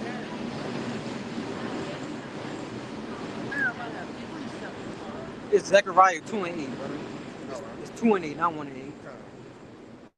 This is Zechariah chapter 2, verse 8. It says, "For thus said the Lord of hosts, after the glory had he sent me unto the nations, which spoils you. For he that toucheth you, toucheth the apple of his eye." You got it. God. So one thing about it, you know, it don't matter what we're going through, you know what I'm saying? We are the apple of the Lord's eye. You know, the Lord is going to protect you. He's going to provide for you. He's going to sustain you in those times of trouble, you know what I'm saying? And also the Lord is going to repay, you know what I'm saying? And recompense and judgment. You know what I'm saying? One thing about we know we upon that time, you know, affliction shall not rise up a second time. So we know that the Lord is going to avenge us. You know what I'm saying? The Lord said, what did that? I got some you more got some? in this definition of that word. You can go ahead. Go ahead. It's the word apple is H892 Baba. All right, which says that the outline of biblical usage, the pupil of the eye. All right, when you go to the Strong's definitions, it says, excuse me, something hallowed. All right, we know if you're hallowed, you're holy, which means to be separate. So the elect is separate from the 2/3, man. Just as the brother made the beautiful analogy of the 2/3 being the white, all right, but the elect being what? Their pupil, man. You see? Go ahead. It's like somebody coming in your kitchen and you didn't set aside a piece of the pie that you didn't want to be touched. Yes. But you come home and see it's been tampered with. Yes. It's been devoured. It's been tarnished. You see, and that's likening to how the Lord gonna feel when he see what. Well, he already see what's going on, right? But once like his brothers was going into, once shit start happening, right, unto the elect, man, and you know, we can't avoid danger. We surrounded on all sides. That's when the Lord gonna start to, you know, he's gonna keep act up. That's it. Yeah, it's time to get vengeance now. They've been waiting on me. Look, now it's time to get vengeance. And that's when Yahweh gonna send Yahweh shine, man. And then you can the brother said cancel Christmas, man. It's over. Let him work. It's done. Off the bat. Off the Come on, man. man. Get the hell out of here. Yeah, brother. That's right. I got something for you. Yes, sir. This because the brother had quoted it. This Wisdom of Solomon, chapter 18 and verse 15. Right, and this when Yahweh shall get that word, man. Right, it says, "Thine almighty word leaped down from heaven, out of thy royal throne, as a fierce man of war, into the midst of the land of destruction, and brought thine unfeigned commandment as a sharp sword, and standing up filled all things with death. And it touched the heaven, but it stood upon the earth." Right, and that's just a brief depiction of how fast and how hard and how vicious Yahweh Shai is gonna come to this earth, man. You see, he not coming to play games, right? He came down as a lamb. Now he coming down as a divine entity. You see, in his glory, in his might, in his strength. Right? That's how Yahweh Shai finna come back, man. They say he about to fill all things with death. That's right. You see, you brothers got That's right. Man. He's gonna come back at that great angelic force. You know what I'm saying? Right. When you go to that Jeremiah, I shall not meet thee as a man. Yeah, I but got that. I got that. Yeah, okay. Let's bring up that Psalm 9 and 9. I got you. This is the book of Psalms, chapter 9. I'm gonna start at verse 8. It says, "And he shall judge the world in righteousness, and he shall minister judgment to the people in uprightness." All right, when Yahweh shall come back to judge the world and minister judgment, all right, it's gonna be with a rod of iron, man. All right, it's gonna be with killing instruments, man. You know, like the brother said, he ain't coming back for peace and unity, man. No, he coming back with judgment. See, it says, verse 9, "The Lord also will be a refuge for the oppressed, a refuge in the times of trouble, and they that know thy name will put their trust in thee.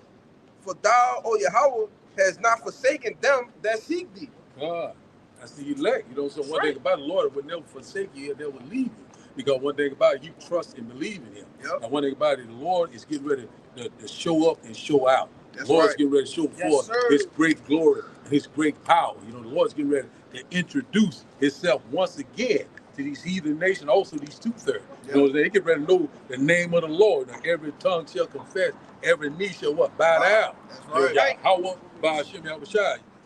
Whoever got it, someone else got something? Y'all bring them out. Bring them out. I'm gonna let y'all have it. I got. This is the book of Isaiah, chapter 47, verse 3. It says, thy nakedness shall be uncovered, yea, thy shame shall be seen. I will take vengeance, and I will not meet thee as a man. In which Yahushua came back in his last reincarnation, all right, when he walked the earth, all right, he met people as a man.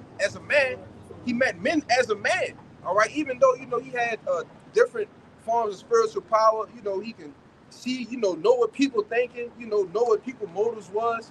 No, man, Yahushua is coming back this time as an angelic force.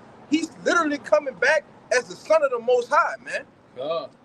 He's not coming back in his regular form. No, he's coming back, what they say, Super Saiyan, however the highest level of Super Saiyan, man. You see?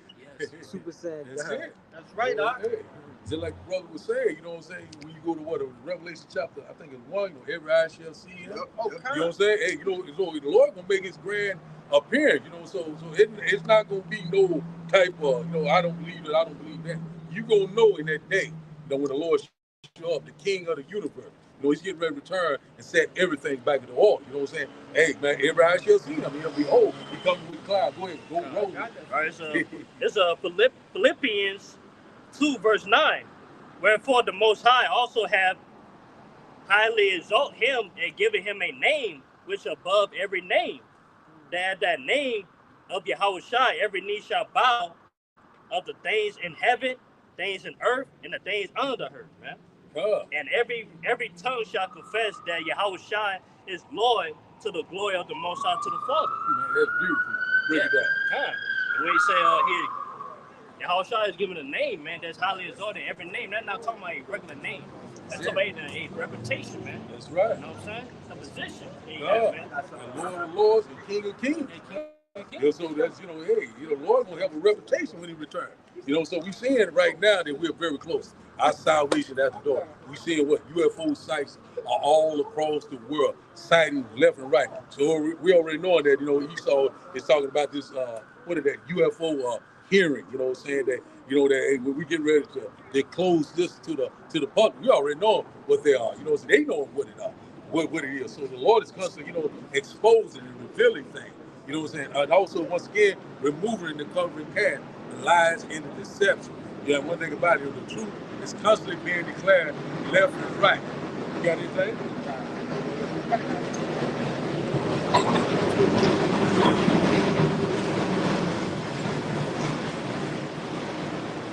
So backing up what you were saying, returning Yahushua in the name too as well. This is Revelation 19 and verse 11. And I saw heaven open, and behold, a white horse, and he that sat upon him was called Faithful and True, and in righteousness he doeth judge and make war. His eyes were as a flame of fire, and on his head were many crowns. And he had a name written that no man knew but he himself. So going back into what you were saying, he had a position of power, a reputation that only he will ever have. Nobody else will have it, and nobody has had it. Yeah, people misconstrue that as saying like we don't have a name. Yahweh Bashim Yahushua. They try to use that to say that ain't the right name. Nah, they don't even understand what name means. Name go back to what? Your reputation. Right? They say, yeah, we'll get a name in the kingdom, man. Like, how we gonna call upon a name for salvation if we gonna get it in the kingdom? But on a flip note, they make people in their congregation get Hebrew names.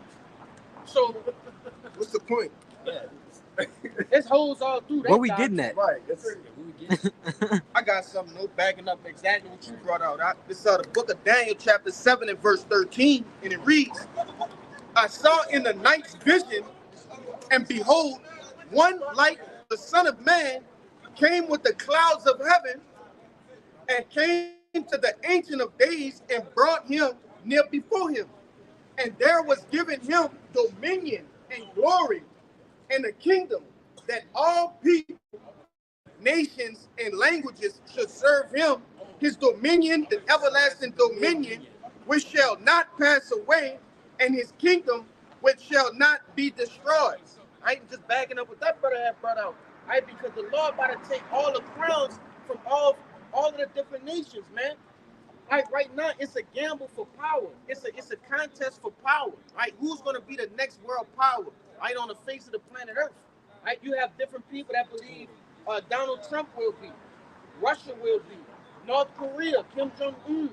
You see, all of these different people and places, they believe that they're gonna be next through war, right? That's why Yahushua is gonna come through and just totally obliterate, right, those different armies, man, these different nations. That's why they gotta come together and fight as one. I think he had something. Yeah, I got something. Go ahead. Yeah, this 2nd Ezra 6, verse 9. For Esau is the end of the world, and Jacob is the beginning of it that follow it. So that just backs up the point. Hey, no nation is next, man. We next. That's it. The Israelites, man. So-called Negroes, Latinos, Native Americans, man. We up next, man. Transition of power. Yeah, transition of power. Like, just, hey, Yahushua, he coming back in the angelic power. Hey, we coming back as the immortals, man. That's right. Immortal powers, man. Lord, hey, we will get the piece of the pie in the sense, man. That's right.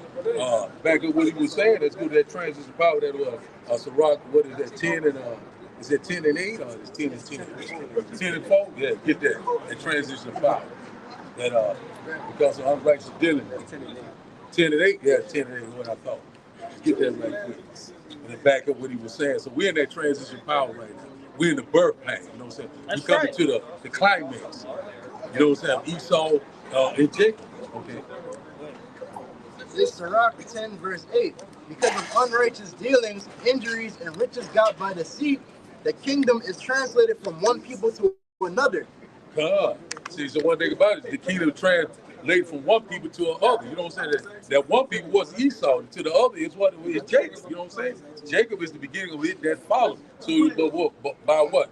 Deceits and lies and deception, growth, darkness, all sorts of abominations. You know what I'm saying? Hey, this is over with. Lord's getting ready to bring this to a close. You know, so we see it right now that we're at the end of this man's rulership. You know what I'm saying? Yeah, hey, man, we're here. Someone else got something? If I can say real quick, going back to what that brother brought out, that 2nd Ezra chapter 6 and 9. Yeah. 6 and 9. Yeah. You know, a lot of people don't want to acknowledge that because what? That ultimately pinpoint who Esau Edom is. Yeah. You see, when you pinpoint who is Esau Edom, then you can understand that what?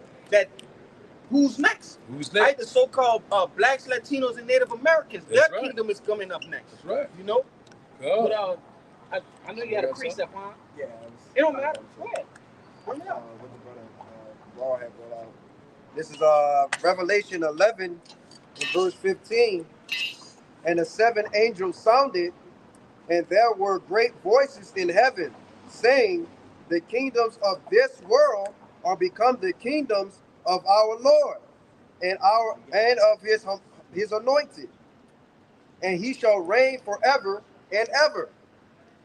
Right. So going back into like Daniel's 7th chapter, Daniel's 2nd chapter. Hey, the Lord is gonna come back and crush these other nations, man, and take over the world, and he's gonna use the Israelites, you know, the 144,000, the rest of the elect to do it.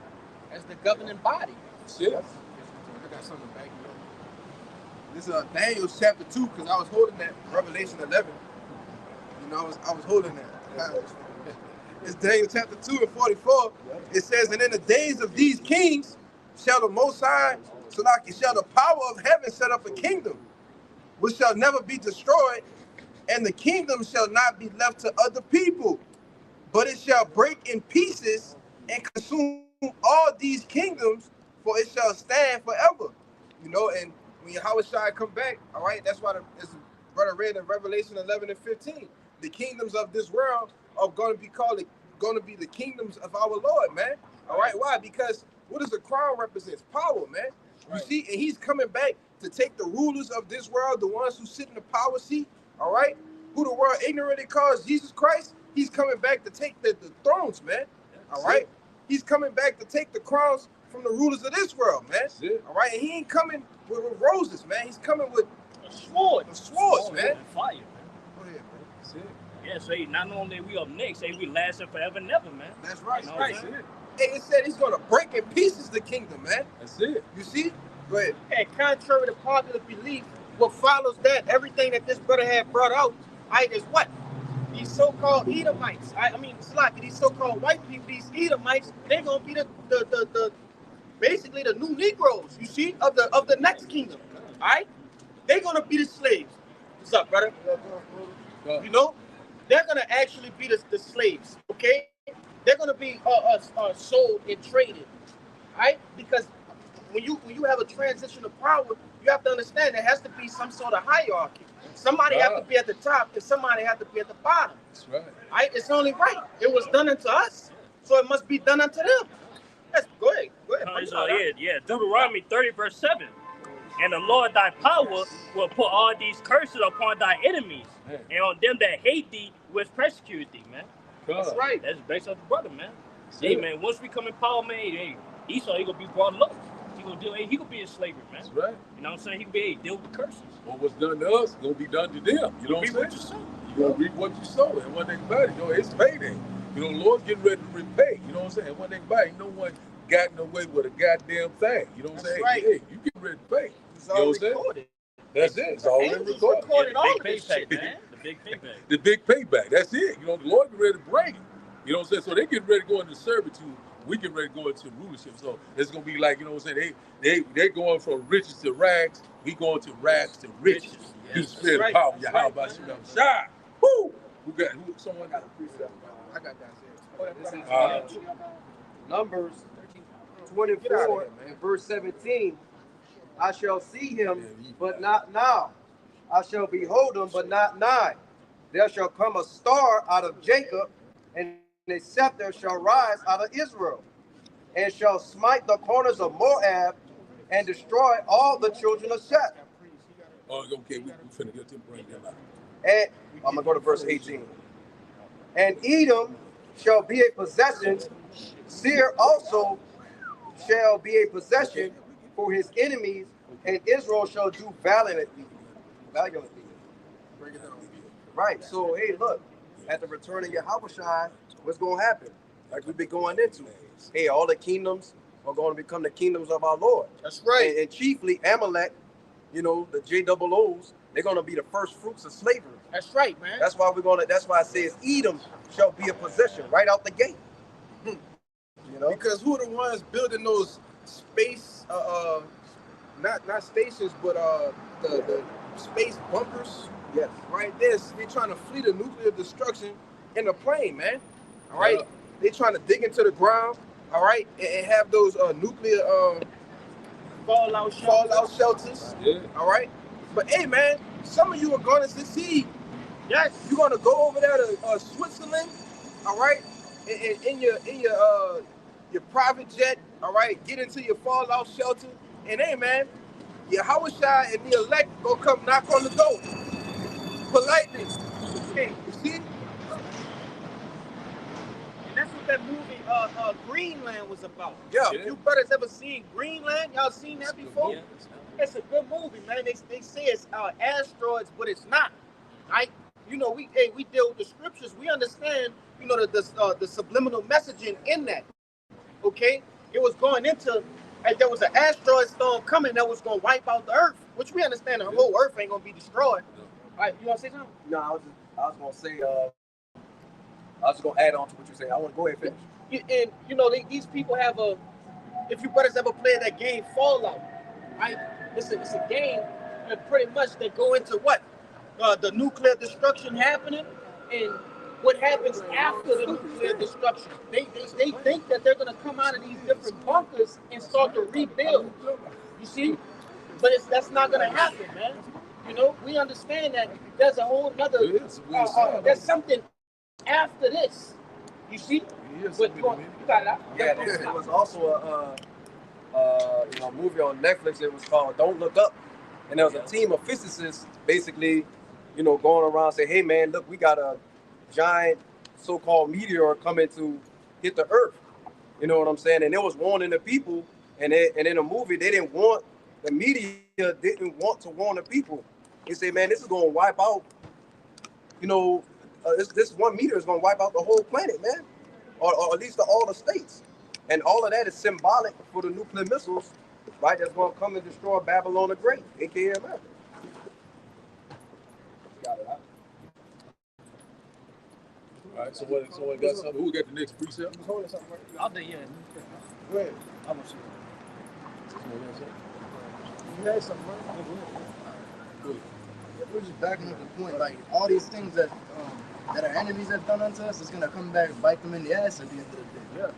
Yeah. This is 2 Thessalonians chapter 1, verse 6.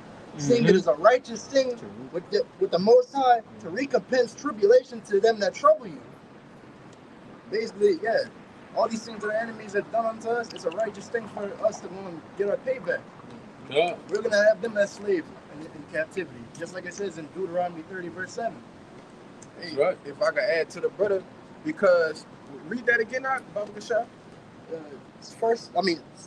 This 2 Thessalonians 1, verse 6. Seeing it is a righteous thing with the Most High to recompense tribulation to them that trouble you. Right, and those people that troubled us, they troubled Yahushua. They tried to trip Yahushua up with his words. Yeah. They did everything they can to get him on the ropes. But what? Pontius say, I find this man not guilty, man. Yeah. You see? And it was our own people at the end of the day. You know? That's right. But hey, those same people that troubled us, these heathen nations, hey, you 2/3, all right? Hey man, you're gonna get a righteous recompense for that, man. You know? What you say, let the blood be on us and our children? Yes, hey, the blood gonna be on you and your children, man. That's it. You know? You are your father the devil. Yeah. That's it. Y'all brothers got it. And they, ultimately had the same mindset as this devil. Right? There's a particular scripture that tell you that they have surpassed this devil, man. The deeds of the wicked. Right? So it's the Lord is totally justified, even though he don't have to be justified, but he still made it fair, right, by making you dumbass jakes do shit that pissed him off, man. Right? He's justified for doing what? Giving you to the dogs, right? Shit, I'm gonna grab it in Jeremiah 15, man. Yeah. Because hey, you deserve it, bro. You have run amok, right? Just like this goddamn devil. Right, real quick, this Jeremiah 15:1, and it reads, Then said the Lord unto me, though Moses and Samuel stood before me, yet my mind could not be towards this people. Cast them out of my sight, let them go forth. All right, and that's how the Lord feel about you niggas. All right, hey, his mind can't even be towards you right now in the state of mind that these people are in. Right, you have switch hitters, right, transformers, right, adulterers, okay, all of these different sorts of people, man. The Lord not bothered with you. You see, it reads, verse 2, and it shall come to pass if they say unto thee, whither shall we go forth? But let them go past.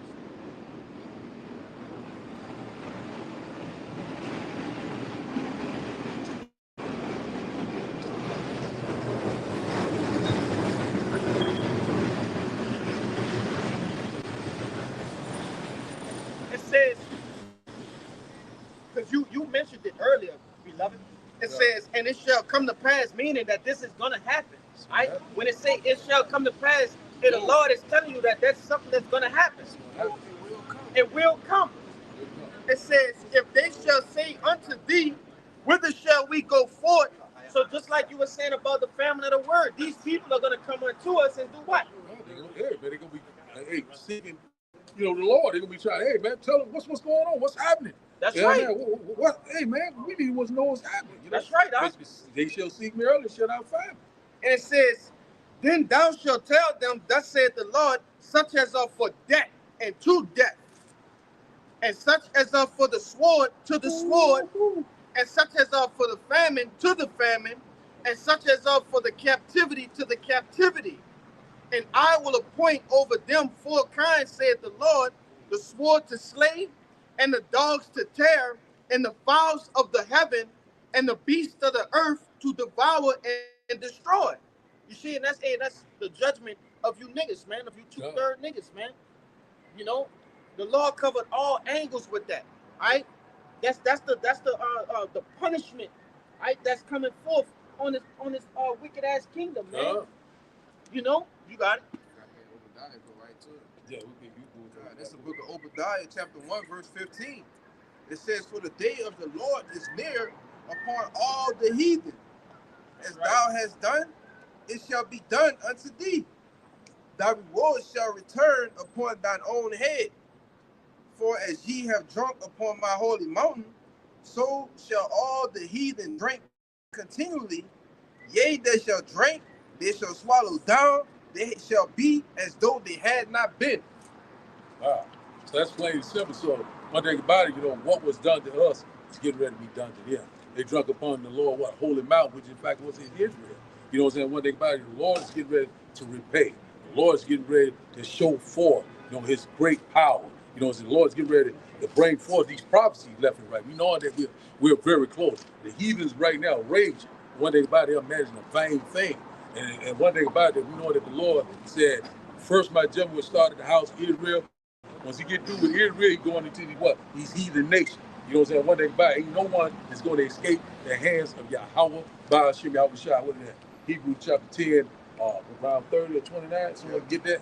So you know, ain't no one going to escape the hands of him. You know what I'm saying? So one thing about it is that, you know, the Lord said that you know, that he's going to bring it forth. He's going to bring the judgment forth. He's going to repay. Go ahead. He said he's going to leave no stone unturned, man. Woo. That's it. So, hey, man, we're here. You know, so, you know, a lot of people thinking that they gotten away with something. You know, we see that Esau Edom right now walking in great pride, speaking great words, you know, constantly, you know what I'm saying, talking things that, you know, that he think is going to happen, but it's not going to happen. You know what I'm saying? This white supremacy, you know, make America great again. You know what I'm saying? So a lot of these right now, these heathens right now, you know, they're bucking up.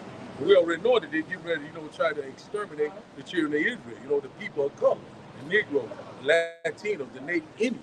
We already know that's coming. It's called what? Jacob's trouble. But one thing about it, the Lord already said, well, Jacob shall be what? Saved out of it. You know, so hey, we're very close. The Lord will look out for his elect. If someone got something? I got that Zechariah 13. All right, bring that out. So Zechariah chapter 13, verse 8, it says, "And it shall come to pass that in all the land, said the Lord, 2 parts therein shall be cut off and die, but the third shall be left therein." Yeah, that's right. You know, in the land, it's talking about what? America, Babylon the Great. You know, 2 parts therein shall be cut off and die. These wicked Negroes, these wicked Latinos, these Natives, the one that's constantly scoffing and mocking, don't know who they are. They know who they true power, and also they don't even know what time they were living in. Also, they don't know who the enemy is. You know what I'm saying? And one thing about it, they love oppression. They love affliction. You know what I'm saying? One thing about it, the Lord is getting ready to put this everything to rest. You know what I'm saying? One thing he said the third shall go through what? Through the fire. You know, shall be refined. Go ahead. Verse 9, it says, "And I will bring the third part through the fire, and will refine them as silver is refined." See, that's right. So one thing about it, so the 1/3 is getting ready to be refined. You know, we want to do these levels of adversity right now. What the straight gate, you know what I'm saying? All these trials and great tribulation. You know, the Lord's constantly trying and testing it. You know, the Lord's constantly what? Making that what that fine gold. You know what I'm saying? And one thing about the elect, you know what I'm saying? We're very close, man. We so very excited, man. Our salvation is very close, man. You know what? Yeah, very close. Someone got something? This is Herb. Herb got something? Go ahead, Herb. Oh, sorry. Come up, son. Yeah. Just going off what you said about our people loving oppression. Yeah. This is Isaiah 30:12. "Wherefore thus said the Holy One of Israel, because ye have despised this word, and trusted in oppression and perverseness, and stay thereon, therefore this iniquity shall be upon you as a breach, ready to fall, swelling out in high water, whose breaking cometh suddenly at an instant. And it shall break it as breaking of the potter's vessel that is broken into pieces. He shall not spare, so that there shall not be found in the busting of it a sword to take fire from the heat, or to take water withal out of the pit. For thus said the Lord God, the Holy One of Israel. In returning and rest shall ye be saved. In quietness and confidence shall your strength, and ye would not. Okay, God. So one thing about it, we already know that the 2/3, they love it here. And I always say this all the time, they get ready to die here because what? They love what? Oppression. You know what I'm saying? They love affliction. You know what I'm saying? They love the what? The ways of this world. Start at 9. Read it again. That's going to back up. Start at 9 and read 9 and 10 because that's going to back up exactly what you just said. Bring out that verse 2 also. Bring out the verse. Bring it out and get that. This is Isaiah chapter 30 and verse 9. That this is a rebellious people, lying children that would not hear the law of the Lord, would say to the seers, see not, and to the prophet, prophesy not unto us right things, but speak unto us smooth things. Prophesy deceit. Get ye out of the way, turn aside out of the path, cause the Holy One of Israel to cease from before us. God. So one thing about it, though, we see it right now, you know what I'm saying? They that same rebellious house. They constantly what? Get in there. So they that same rebellious house constantly what? Adding sin to sin. You know what I'm saying? Not of the Lord covering, the covering of what? Of this world. You know what I'm saying? They constantly do thy will, Spirit. All these different things, the ways of this world. You know what I'm saying? These mortal thoughts, they're worldly. You know what I'm saying? We already know these worldly thoughts gonna lead to what? To death. You got something there today? Yeah, because what that brother had read in there said you're going to break them into pieces. Yeah. And he said, like, to the point where, hey, read that part where it said break them into pieces. After Bach was shot. Hey, we gonna just fucked up in the kingdom. We're going to blow that middle. This is Isaiah 30 and verse 14. And he shall break it as the breaking of the potter's vessel that is broken in pieces. He shall not spare, so that there shall not be found in the bursting of it a shore to take fire from the heat, or to take water with out of the pit. Yeah, so ultimately, the Lord not going to spare none of them. All right, the 2/3 that don't repent and they carry their wickedness all the way out as they finish their lot, he's not going to spare none of them. All right, because usually when you break a pot or something, you have like a piece that's at least whole enough. All right, but he said he's going to break it.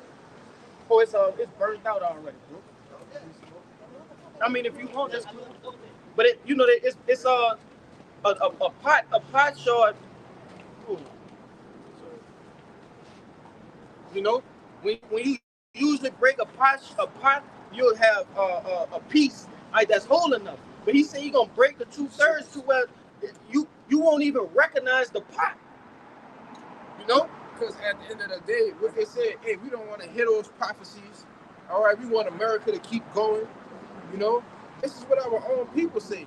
Man, nobody want to hear that shit, bro. It's been the end of the world. Been hearing that for, Oh yeah, they've been saying we're in the last days. That's it.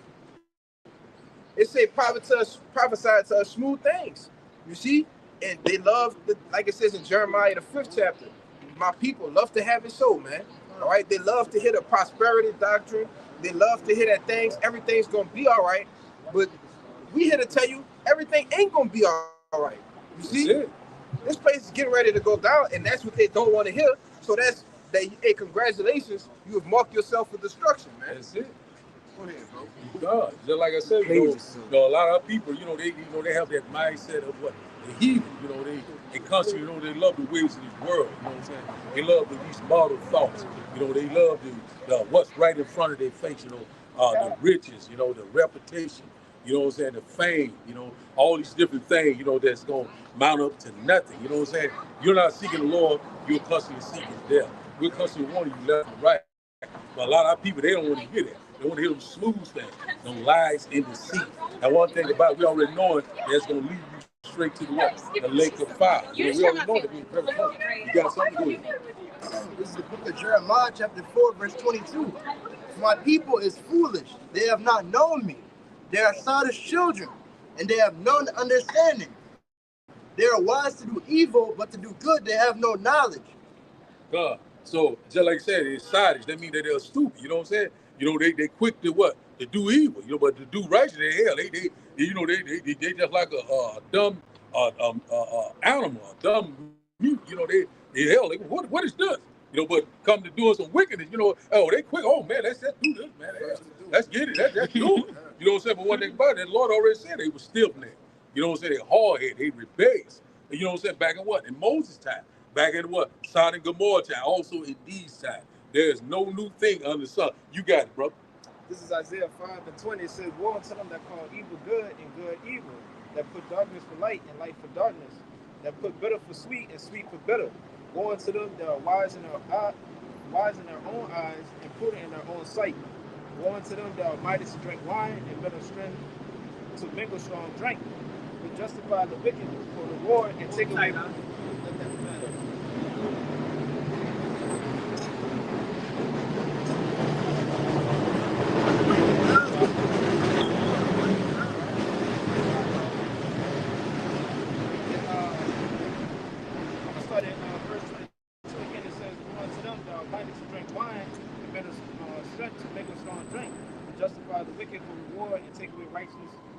Righteous from him. So you know these jakes, these wicked 2/3, you know, they like to do evil and you know, put better for sweet and sweet for better. You know, they like to do wrong but not know how to do right. You know, and basically all the wicked shit, all the folly that's going on, it's a great thing. You know, it's fun. But yeah, what we doing is whack or it's lame. Yes, man. Yeah, but they call it good evil though. What it said. They call evil good and good evil. Mm-hmm. You know, they calling this what we doing evil. You see? But it says woe unto you, all right? Which means destruction, man. Like I said, congratulations, man. You marked yourself for destruction. You know, you played yourself, man. Hey, man, may the Lord bless your dumb ass, man. You know? Go ahead, see, everyone is standing in their life, you know. Well, you know, are you gonna be what? Get that? I think it's in Revelation. Unjust. You know what I'm saying? Are you gonna be just? You know what I'm saying? Are you gonna be righteous? Or are you gonna be unrighteous? You know what I'm saying? So hey, you know, hey, Lord making clear this. We already know that Israel always had what unbelievers and also had the belief. You know, so hey, that's where we at now. Everyone is standing in their lot. You know what I'm saying? So you know, Lord ain't making no mistake. Your ass doing all this wild, crazy shit. You doing all kind of things that displease to your how about you, you love wickedness, you love death. So go ahead, bring it out, man. I got you. Let me get this revelation out. Yeah, go ahead. This Revelation chapter 22, verse 10. And he said unto me, seal not the sayings of this prophecy of this book, for the time is at hand.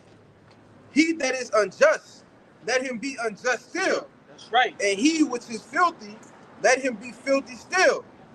And he that is righteous, let him be righteous still. And he that is holy, let him be holy still. And behold, there's red letters. It's Yahweh speaking now. Yeah. I come quickly, and my reward is with me to give every man according as his work shall be. Yeah. So everyone right now is standing in their lot. If your ass is wicked, that's your lot. If you're righteous, that's your lot. So one thing about it, you know, Lord don't make no mistake. Either you the 2/3 or you are the 1/3. You got something? Yeah, that's what I want to see too. Yeah. That's why we're not tripping. Yeah. We're not worried about trying to gather everybody, you know, to listen to us. Right. I'm trying to come in this thing. Because they on the elect have obtained it. They gonna get it. You know what I'm saying? As the saying goes, hey, a nigga can't get it. That's it. We're gonna keep moving on. So that's where we at right now, you know. You got something to fill out? It's the book of Titus, chapter 1 and verse 15, and it reads, unto the pure are all things pure, but unto them that are defiled and unbelieving is nothing pure, but even their mind and conscience is defiled. What? Man, read that again. Titus 1 and 15, and it reads, unto the pure all things are pure, but unto them that are defiled and unbelieving nothing is pure. It says to them that are defiled and unbelieving. Nothing is pure. Nothing. But even their mind and their conscience is defiled. Yeah. You see? And that's, hey, going back to what that brother was saying. If a nigga can't get it, we gonna keep going, man.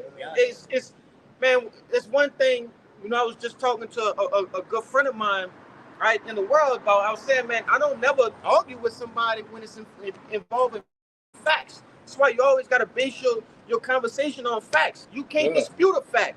And that's like into this truth, man. Right? These things are facts. They're backed up with actual history. You see? People think that, oh, we just reading a fairy tale book. No, these are things that happened. right here in these scriptures, man.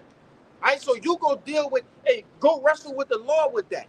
You see, because we just bringing it out. Right, these things either happen or will happen, man. And go wrestle with your Yahweh Shai. Yeah, and see how far that gets you. Yeah. You know? Go ahead, man. The priest of the back, you have a point you made earlier about our people saying they tired of hearing this, these visions, these prophets not gonna happen. This is the book of Ezekiel, chapter 12, verse 22, and it reads. Get your ass up the street.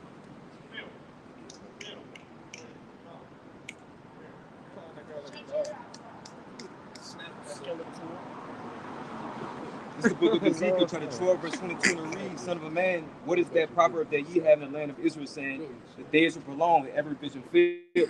So back when this brother said about people tired of these prophecies, they tired of us saying these things repetitively. Oh, this not gonna happen, that not gonna happen. Y'all saying Revelation 13, 16 will happen, not gonna happen. These things will come to pass. The Lord say, it's right here. I got verse 23. Tell them before, thus saith the Lord power, I'll make this proverb to cease, and they shall no more use it as a proverb in Israel. But say to them, the days are at hand, and to affect every vision.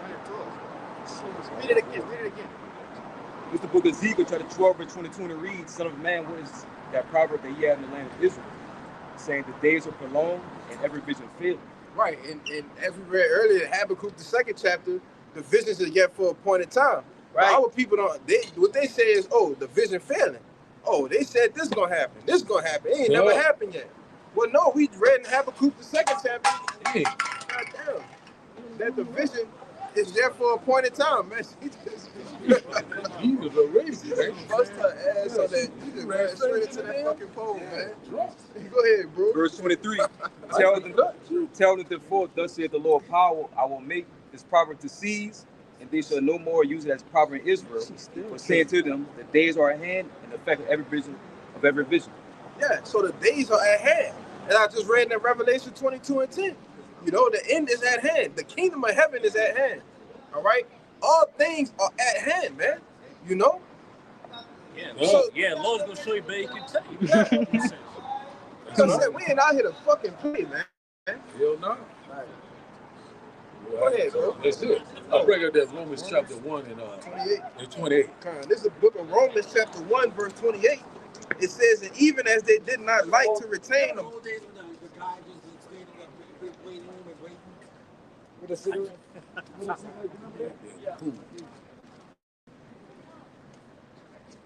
It's the book of Romans chapter 1, verse 28. And even as they did not like to retain our power in their knowledge, the Most High gave them over to a reprobate mind, to do those things which are not convenient, being filled with all unrighteousness, fornication, wickedness, covetousness, maliciousness, full of envy, murder, debate, deceit, malignity, whisperers, backbiters, haters of the Most High, despiteful, proud boasters, inventors of evil things, disobedient to parents, without understanding, covenant breakers, without natural affection, implacable, unmerciful, who knowing the judgment of the Most High, they say they know the judgment of the Most High, and they still rather be all of those things which I just read, man. It says, who knowing the judgment of the Most High, that they which commit such things are worthy of death, not only do the same, but have pleasure in them that do them. Ooh, come on, man. You saw that right there. That's plain and simple. You know what I'm saying? They what? They love pleasures what? In unrighteousness. You know, the reprobate what? The 2/3. You know what I'm saying? They constantly being wicked each and every day. You know what I'm saying? And one thing about it, everyone is standing in their lot. You know what I'm saying? They're unjust. They're unrighteous. You know what I'm saying? So the Lord is letting them what? He's giving them over to that because, you know, that's what they love. You know what I'm saying? They don't want to seek the Lord. You know what I'm saying? They love it here. You know, they love oppression. They love affliction. You know what I'm saying? They love what the so-called white man. The Lord love everyone. You know what I'm saying? Still in that what? Docile state. You know what I'm saying? They still walking in what? In the congregation of the dead. You know, they're not alive. You know what I'm saying? Spiritually. You know what I'm saying? They get ready to be what? Physically dead very soon. You know what I'm saying? Look at that word reprobate for me. You know, bring it out a little bit more. Okay, go ahead. This y'all got he gonna bring it out. That's the book of Romans chapter 1 and verse 28, and it reads, What'd you say, brother? I need you right now. He brought it out. 28. Yeah, he brought it. He brought it. Yeah, I was yeah, he brought around it. the Out. corner. Yeah, he brought it. Out. This that word reprobate in Romans 1 and 28, and it reads G95 Edokimos, right? And it says not standing the test, not approved, properly used of metal coins. It's like it says that which does not prove itself, such as it ought, unfit for, unproved, spurious, I guess. It says castaway, rejected. God. Yeah, That's good, but they got more. They got more. There's some more. Yeah, it says unapproved, rejected, by implication, worthless, That's castaway. it. That's it. Rejected. That's It what I says want. literally or morally. Yeah. So, so basically, the you know the 2/3, you know, they're reprobate. They're what? Useless. You know what I'm saying? They're good for nothing. Castaway. You know what I'm saying? Castaway. You know what I'm saying? They don't have the Lord approval. You know, you got something? Bring it out, man. So this the word reprobate is two definitions. All right, one is an adjective and one is a noun, right? So in the adjective of reprobate in the online etymology, it says rejected as worthless. All right, it says to disapprove or condemn. All right, now when you go into the noun, it says one rejected by the Most High. Come on, man. Yeah, that's plain and simple. You know what I'm saying? The Lord only dealing with what? The elect. You know what I'm saying? Hey, they was preordained. You know what I'm saying? The Lord said, you know, hey, I chosen you. You cannot choose me. So one thing about it, you know, they just playing they role in the movie. You know what I'm saying? One thing about it, you know, the Lord already set them up. You know what I'm saying? Hey, he's not even dealing with them. You know what I'm saying? Even though they just got that, they just like the heathen, you know, just like beasts. You know what I'm saying? So one thing about it, you know, if you're not in his wisdom and knowledge, you're a damn beast. So, Yeah, no. All right, it's 2 Corinthians 4, verse 3. But if our gospel be hid, it is hid to them that are lost. That's it. That word. It said, in whom the power of this world hath blinded the minds of them which believe not, lest the light of the glorious gospel of Yahushua, who is the image of the Most High, shall shine unto them. It say, if the gospel be hid, it's hid to them that are lost. You know what I'm saying? That's it. What's that word lost?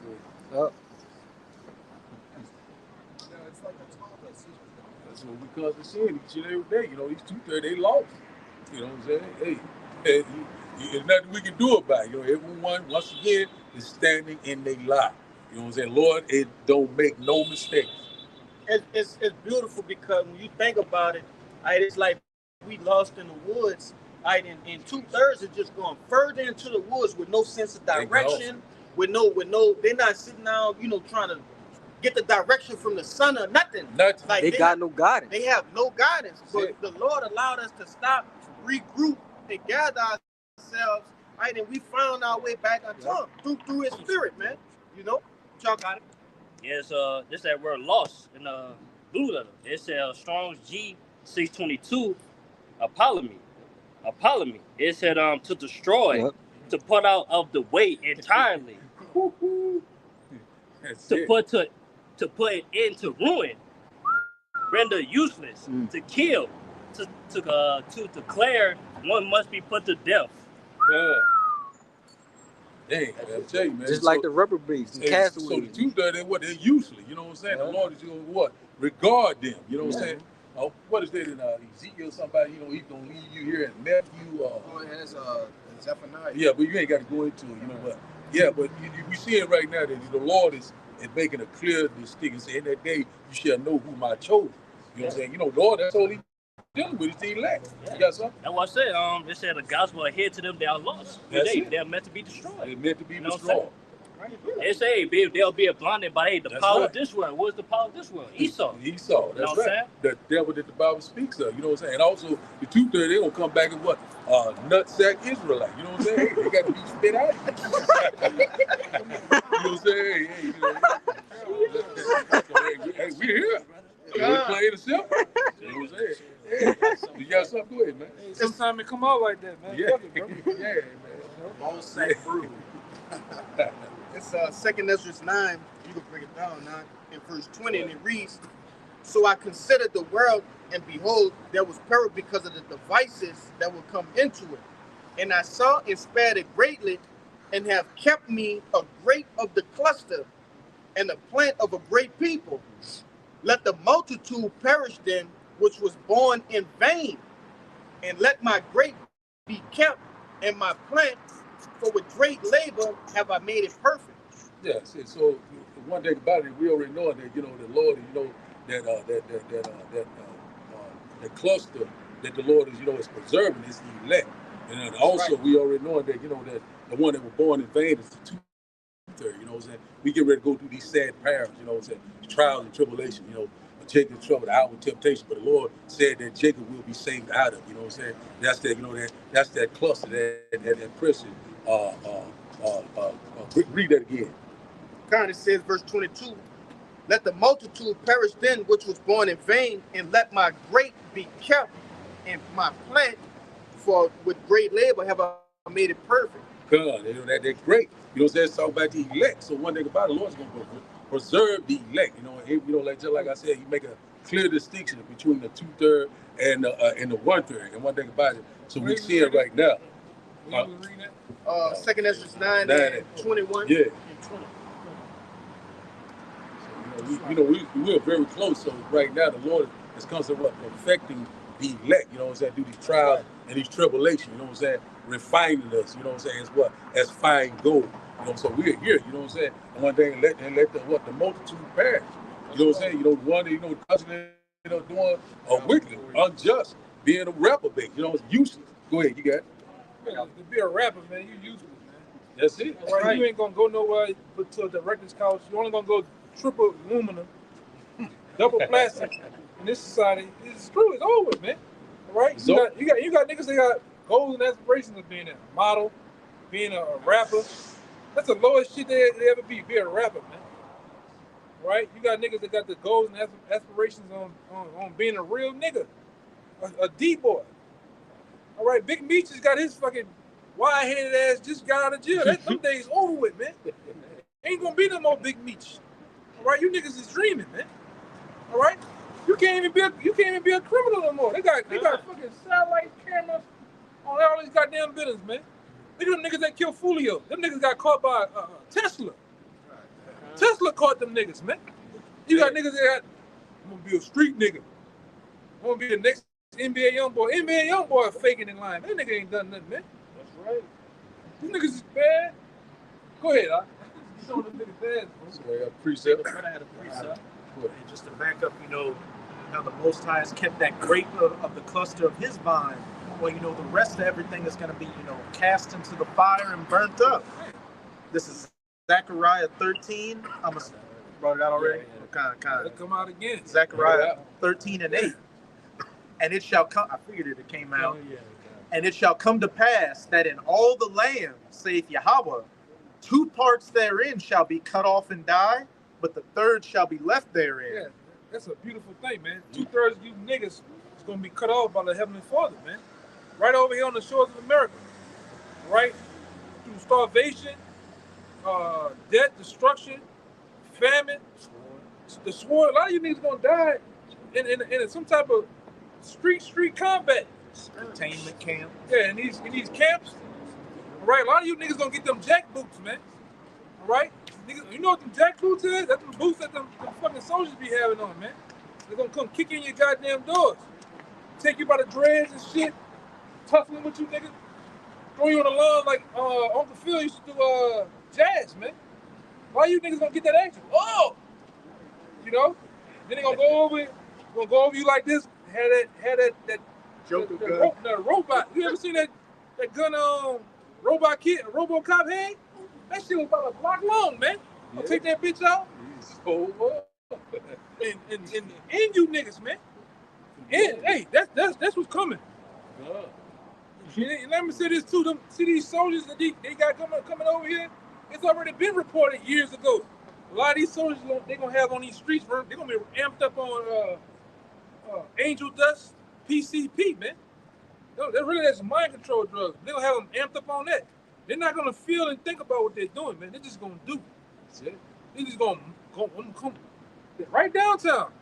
Can you imagine the echo and the concussion that's gonna come off these buildings from these gunshots? All right? Multiple. You niggas gonna have, hey man, go look it up. That's it. The same shit y'all be running around here. Y'all be playing the Call of Duty shits, dropping off, flying and shit. Hey, them niggas gonna be doing this shit, man. Some niggas out here gonna have the juggernaut shit there. They coming through this bitch with that big ass book sack with the rail, the gun is on the belt. And got some shit big as shit, man. Up and down, shoot, boom, boom, kill it. You just hear shells. You hear shells all day. Yeah. Fucking the barrel smoking. Man. That bitch turning cherry red, man. You're gonna hear Jake shoot pop, pop, then it's gonna jam, then you hear. Yeah, that's all you gonna hear. Sound like a bunch of waltzes, man. Huh? First Predator movie. Yeah. A boy had that same gun you were talking about. Yeah. Chopping up the woods and everything. Make you had a hamburger. That shit gonna go down out here, man. You gonna run into, I'm talking about, you turn this block, it's gonna be some shit. It's gonna be a whole nother, like when you play games like Days, you play games like Call of Duty or PUBG, it be 4 other niggas down here getting it on. God. You got 5 niggas right here getting it on. You know what I'm saying? I don't know shit. I don't know what's up. But go ahead. Yeah. Bring it to 2 chapter 8. Yeah, one good. Come. So like. But as I said, and it shall come to pass that in all the land, saith Yahweh, 2 parts therein shall be cut off and die, but the third shall be left therein. 2/3 gonna be cut off and die, man. Right here in America, and wherever else the fuck they at, man. Yeah. They, 2/3 gonna die, man, in a horrific death. All right. What's going on? Nigga hit my shit twice. But hit you still. Let's get his information, brother. We build this shit. He just hit it with the door. We open the door. Get his information. Look, be all right. That's what them niggas do, man. He just kept hitting the door, brother. Nigga, you jump out like that with a tracksuit on, you think you Jordan Breeze or some shit, man. What that nigga name who be seen with them One big ass chain. teeth in his mouth? One chain. Rico Reckless? Yeah, it ain't 2 chains, he's 1 chain. Go ahead, brother. Should be cut off and die. Go ahead. That's a perfect example right there. Verse 9, and I, going into that cluster of the grape that's going to be saved, and I will bring the third part through the fire, and will refine them as silver is refined. How we going through the fire now? Catching hell, man. The hell that we catch here in society, man. All right? Being the first fire, last higher. All right? Being on the bottom. Catching hell from your folks and your family, your woman. But like we always say, an old saying within GMS, I'd rather go through the spiritual fire than go through this fire that's finna come from the heavens, man. Yeah.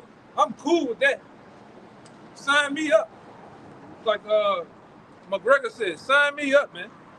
I'd rather go through that. That shit that's coming from the heavens via Russia, China, North Korea, South Korea, NATO, Britain.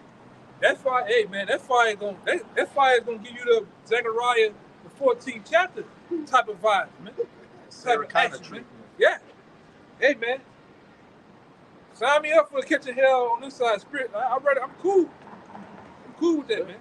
That's what losing a job, losing a woman, any of that compared to getting your skin melted off your bones. Yeah. You niggas gonna learn the hard way though, man. 2/3 of you niggas gonna learn the hard way. Like the scripture say, the most I gonna laugh, we gonna laugh, man. In that time. The Lord, the Lord might say that, man. Look how bolting on the ground. Yeah, he put his phone coming out of his mouth. I ain't thinking that. He put his boot in his head before he took him out. Drill one of you niggas. Yes. You niggas gonna get over drilled in that day, man. Steamrolled in that day, man. And I can't wait. You know, I can't wait, man. You niggas, you little monsters, you black ass women too, man. All right, you black ass fucking women that's out of order. You gonna get steamrolled, man. All you motherfuckers talking about you ain't going to All you motherfuckers that say that you ain't going to Cheesecake Factory, you gonna get steamrolled, man. Huh? Yeah, like that, man. You see that? Huh? Nigga went upside up fucking sideburn. Gave us some sideburns. I'm gonna tell you. Yeah. I wish the camera would have caught that, man. Baby Two-Face. Yeah. Yeah, she looked like Two-Face in the face, man. Blackface. That was gonna happen out here. Talk that shit to one of them soldiers. I ain't doing this. Wooka, they gonna go upside your fucking head. A lot of you gonna get that joke action. You gonna pull that shirt up and shit is coming out that motherfucker, man. Bang. Bang. They ain't gonna ask no questions. All right?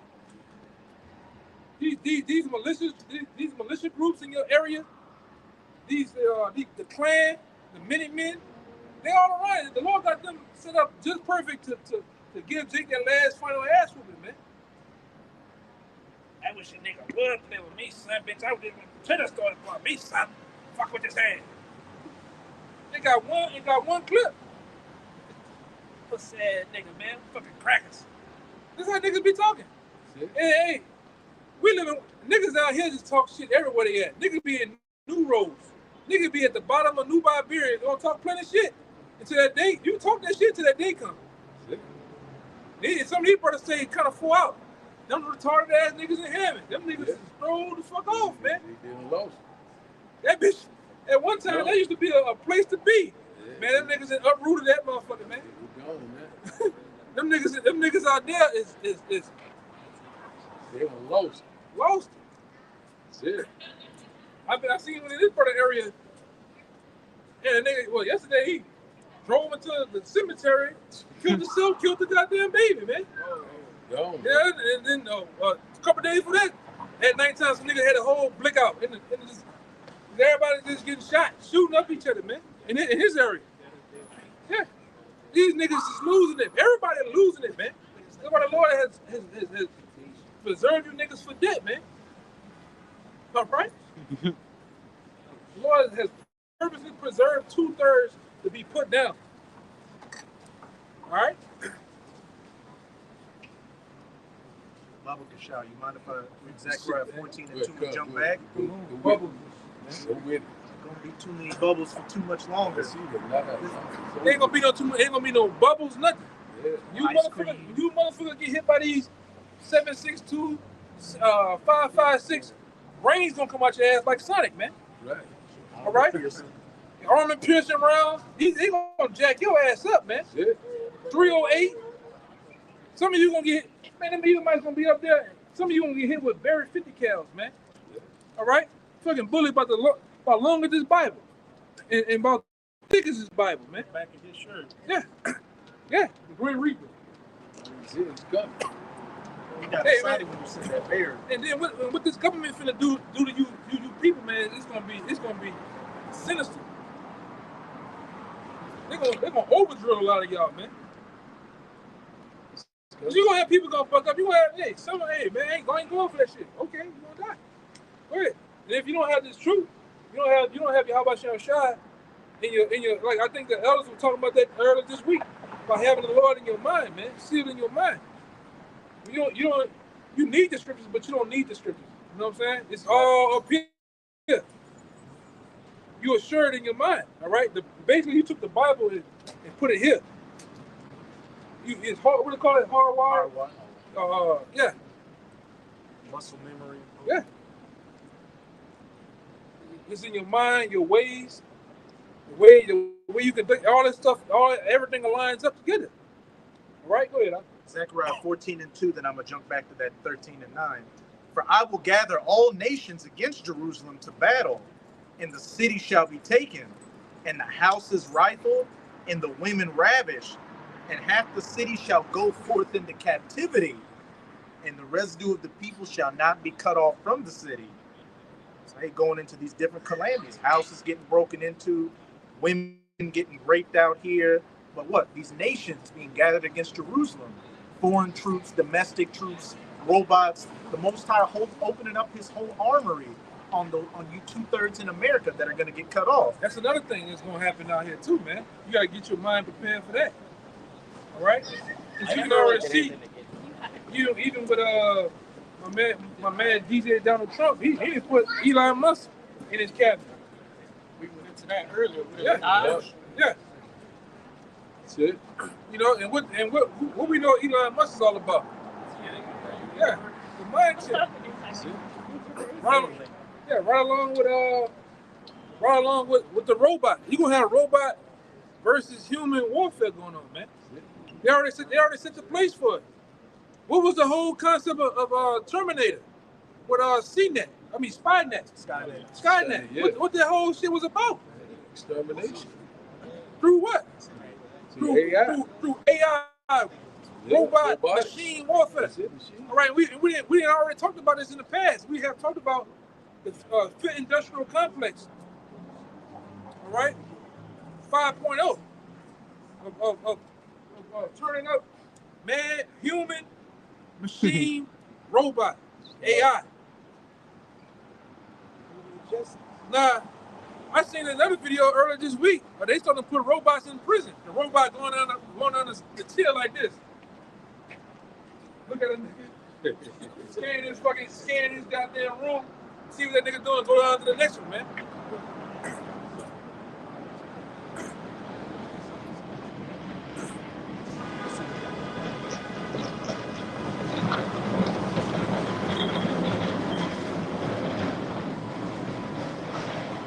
Yeah, like I seen this other guy, this streamer, YouTube guy. He had the robot. He had the Tesla robot in his house. Well, give me the do-rag. That nigga went and got the do-rag. Robot and shit. Jake Paul showed he said you can buy it at Walmart. One of the robot dogs and it had a flamethrower on his thing. Yeah. Terminator. They gonna hit you niggas with them flamethrowers. You think the flamethrowers ain't flaming for nothing? They gonna hit you niggas if you on a bike. Burn his ass up like Vietnam. They turn them. Huh? They gonna turn them. Yeah, they gonna turn you niggas into some sandwiches around here. Yeah. Turn that flame through them. Burn them up. Guns. They got them drones, them new drones now that go real fast. And they got guns on them, man. That's it. It shows you. He shows you in the first purge. Remember when your boy raised up the shirt? He said, "Oh, I only see this when I was at war. This is Blackwater." They said Blackwater in the thing. But I bet you nobody in the show went and looked up Blackwater. Everybody sit there and, "Oh, that was good. It was funny." Oh, that's something in the movie. That's not real life shit. Real life shit. Yeah. It's real life shit, man. Go ahead. Back in verse 9, and I will bring the third part through the fire, and will refine them as silver is refined, and will try them as gold is tried. And we've been tried now. We've been refined now. Get all these impurities off of all of the ways of the world off us, man. Shedding that dead weight off us, man. Because in the world, you was emotional. You might have had a temper. You might not deal with male on male confrontation, instructions from a man. And that's Jake. 2/3 of these people hate for somebody to be over. They hate authority, man. Well, they hate it from all people. Yeah, they hate it from all people, man. They love it personally. So you come to the truth. The Lord, all right, he hopes to shed all that stuff off you, man. Go ahead. And how are they doing that? As it's about to say, they shall call on my name, and I will hear them. I will say, it is my people, and they shall say, Yahweh is my power. That's happening over here, man, in America. And really throughout the world. The Lord has, like I say, there's no excuse. You got all these tribes in various different states and various different camps throughout GMS, man. You got brothers all in Central, South Africa, man. All in Australia, Europe, all throughout the Europe.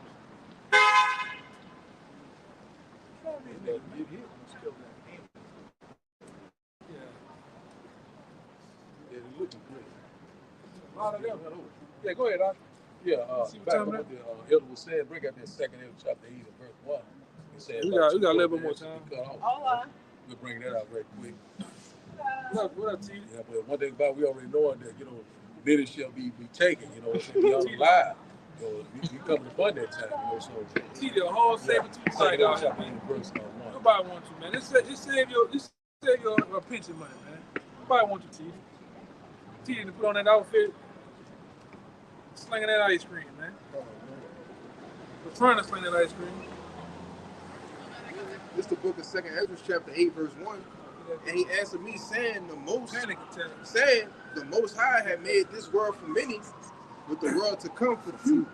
God, so you know, right now the world is for many. It's talking about the 2/3. You know, they love the ways in the world. We're seeing that this world is constantly fading away. You know, we're in that transition to power. We see it right before our eyes. The Lord is only coming back for what? That few, which in fact is the elect. You know what I'm saying? When they got a little more good. Verse 2, it says, I will tell thee a similitude, Esdras, as when thou askest the earth, it shall say unto thee that it giveth much.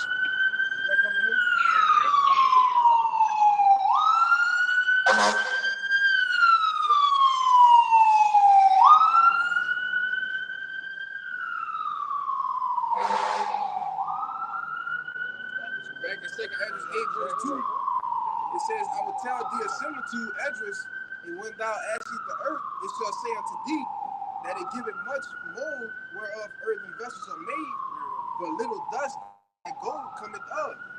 Even so is the course of this present world. There will be many created, but few shall be saved. God, once again, you know what I'm saying? That few is the elect. You know what I'm saying? Many are chosen, but what it say? Many are called, few are chosen. So like, yeah. So we seeing right now that, you know, the Lord is only coming back for that 1/3 remnant. He's coming back for the elect, you know, the house of David. So right now, you know, so we seeing it right now. It's getting ready to go down. We seeing right now that these elections. We seeing about, you know, they talking about these UFOs hearing. You know, so we right here. They're coming out with that now. Yeah. You notice that? Yeah, they're coming out with that. They're coming out with UFOs left and right. Even from the great almighty Pentagon coming out with it, man. That's it. Coming out with it. Yeah, and like I said, the chairs are making themselves known, man. That's it. It's just like our salvation is at the door. You know, that's why the Lord said in what? Luke chapter 21, around 28, you know, look up. You know, lift up thy head. You know, your redemption drawing nearer and nearer. So we are very close. UFO sites are all across the world. You know, what they ignorantly call UFO, which in fact are the chairs of the Most High, the eyes of the Most High. Negro men and spacecraft, so you know people can understand. You know, a lot of people, what is this? What is that? You get ready to know very clearly. You know what time we're living in very soon. You know, the Lord is. Go ahead, you got it. Go ahead, bring it out, bro. This is Zechariah 5:1. It says, "Then I turned and lifted up my eyes and looked, and behold, a flying road." That's it. There's the one thing about it: flying road, UFO, and UAP. You know, it's in the chairs of the Most High. And one thing about it, they're in every place. They're holding the good and the evil under surveillance. You know, the Lord's eyes is 10 times brighter than the sun. You know what I'm saying? Hey, man, we got everything. He got everything on lock. The Lord is in perfect control. Go ahead. It says in verse 2, and he said unto me, what seest thou? And I answered, I see a flying road. The length thereof is 20 cubits, and the breadth thereof 10 cubits, which is the measurements of it that he saw. It can come in different sizes and shapes. It says, then said he unto me, this is the curse that goeth forth over the face of the whole earth. God. So one thing about it is that the curse that's going upon the whole earth is talking about these what? That fathership. You know what I'm saying? That's going to come upon the whole earth. You know, bring forth that last destruction, you know, the laser and that chariot fire. Also these IBCM missiles. You know what I'm saying? It's going to be good for us, but it's going to be bad for what? These 2/3 these heathen nations.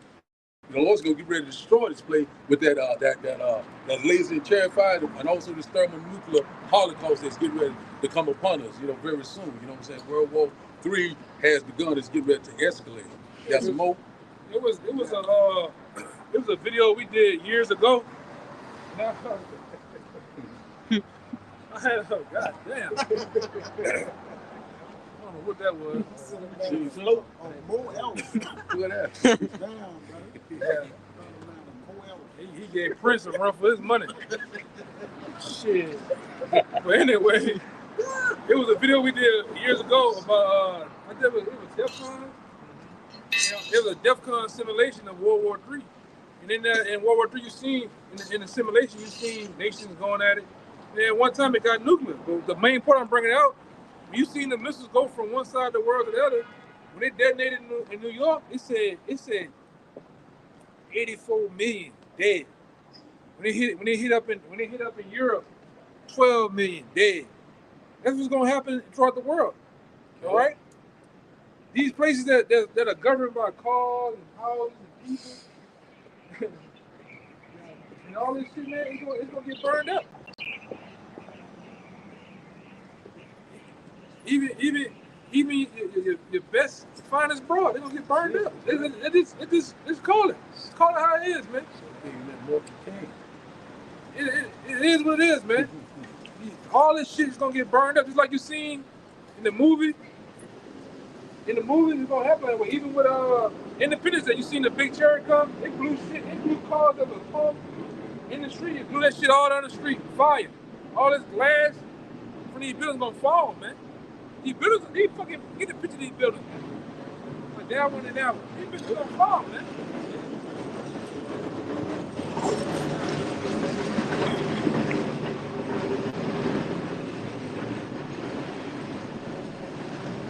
Yeah, when your house shot coming with and the angels, the missiles, this big shit gonna fall down, man.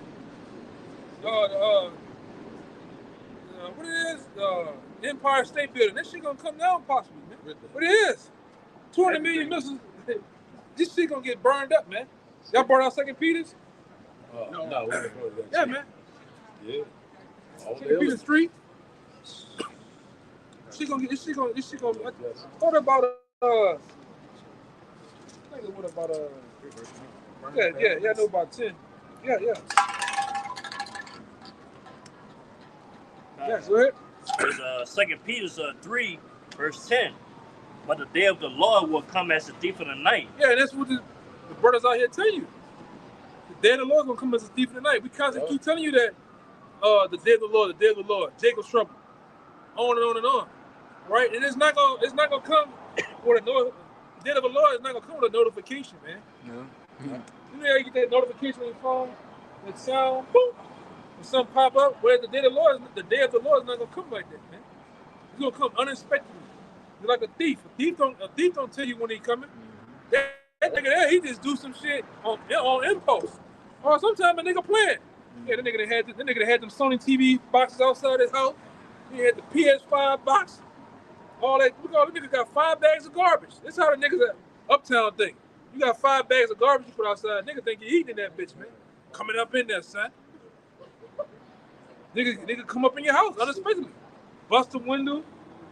Man, I had a nigga, man, I was young, nigga went into my house. You know that New Orleans house had that address on that little glass above the door? You know what I'm saying? That little window. Nigga came through that bitch, man. Stole my radio, all type of shit. Yeah. Nigga come to me like that bitch like that, man. Come through your window. Nigga drill out your lock coming there, man. But a thief he don't tell you. Hello? Yeah. Hey man, look, my name Thief. I'm telling you right now, by tomorrow sometime, I'm coming at your house by around 3 in the morning. Don't be aware, I'm just gonna take a couple things. No, I'm gonna tell you that. That nigga just come, man. That's how the Lord coming. The Lord coming as a thief in the night, unexpectedly. You're gonna be doing your shit, doing your regular thing, and then bam, the Lord gonna crack them goddamn clouds, man. And a lot of you niggas gonna be bucking naked out here, not aware, not ready, none of that shit, man. All right? Go ahead. I got a little more. You got a little more? Yeah. It says, "This said unto me, this is the curse." Zechariah 5:3, that goeth over the face of the whole earth. And that curse, the brother was saying, that's referring to the angels. Yep. Because the curse means to what? To reverse the bless. Yeah. The Lord will basically reverse the blessings on America to what? Destroy. All right? So Jacob looking at the, well, he's saying that's a curse. How could that be the angels? Well, the angels is set to destroy this place, man. All right? And he have reversed the blessings on America. That's why it can't. They tell you Jeremiah, that if take one for her, if she could be healed, she would be healed. In Proverbs 3:33, it tell you, matter of fact, it tell you the curse of Yahweh is in the house of the wicked. So the Lord reversed the blessings on it. Hey, we put up the evil destruction is coming up. We're gonna put up the curses on this place, right? Yeah, we chant down the what? we uprooting Babylon, man. Look at this shit trying to keep Babylon on. All nigga want to do all this. All that stupid shit. All day. All day humping. Humping the air. Humping. All nigga want to do all day. Man, hey, that's the behavior in which you want. Look at this, right? Send evil to Babylon. Yeah.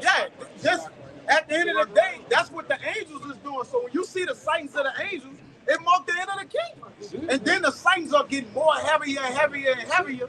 Therefore, he's in what? He's in the curse. The curse of the Lord is in the house of the wicked. It says, I think you got it, bro. Fucking retired Undertaker, man. Watch that nigga, man. They got double barrel shotguns on him, man. He ain't that cold. Yeah, that nigga walking around like Max Payne around this bitch, man. Watch that nigga, bro. You see the... Yeah, he got... Yeah, see that chin? Yeah, no name, look like a starfish. About a chin. Yeah, lift the neck. Yeah, go ahead. Right arm might be a knife.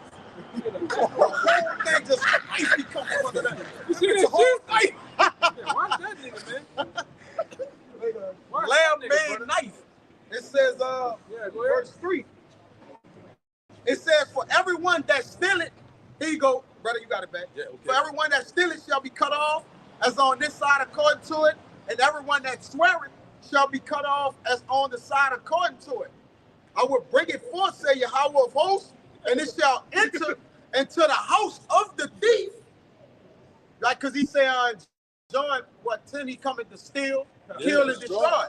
So the house of the thief goes back to what? Esau, Edom. All right, it says, and into the house of him that sweareth falsely by my name, and it shall remain in the midst of his house, and shall consume it with the timber thereof and the stones thereof. You got it. God. So just like the brother was saying, you know, yeah, just like he was saying that, it's gonna go into the house of the thief, which in fact is Esau, stole every damn thing, robbed every damn body, shed innocent blood, you know what I'm saying? It's gonna remain there. It's gonna be a fire that's gonna kindle there, you know what I'm saying? And one thing about it, the elements and everything will be totally destroyed. You know what I'm saying? The Lord is coming back to wreak havoc, you know what I'm saying? The Lord said, I come not to bring peace but a sword. So when you go in there, sword goes into judgment.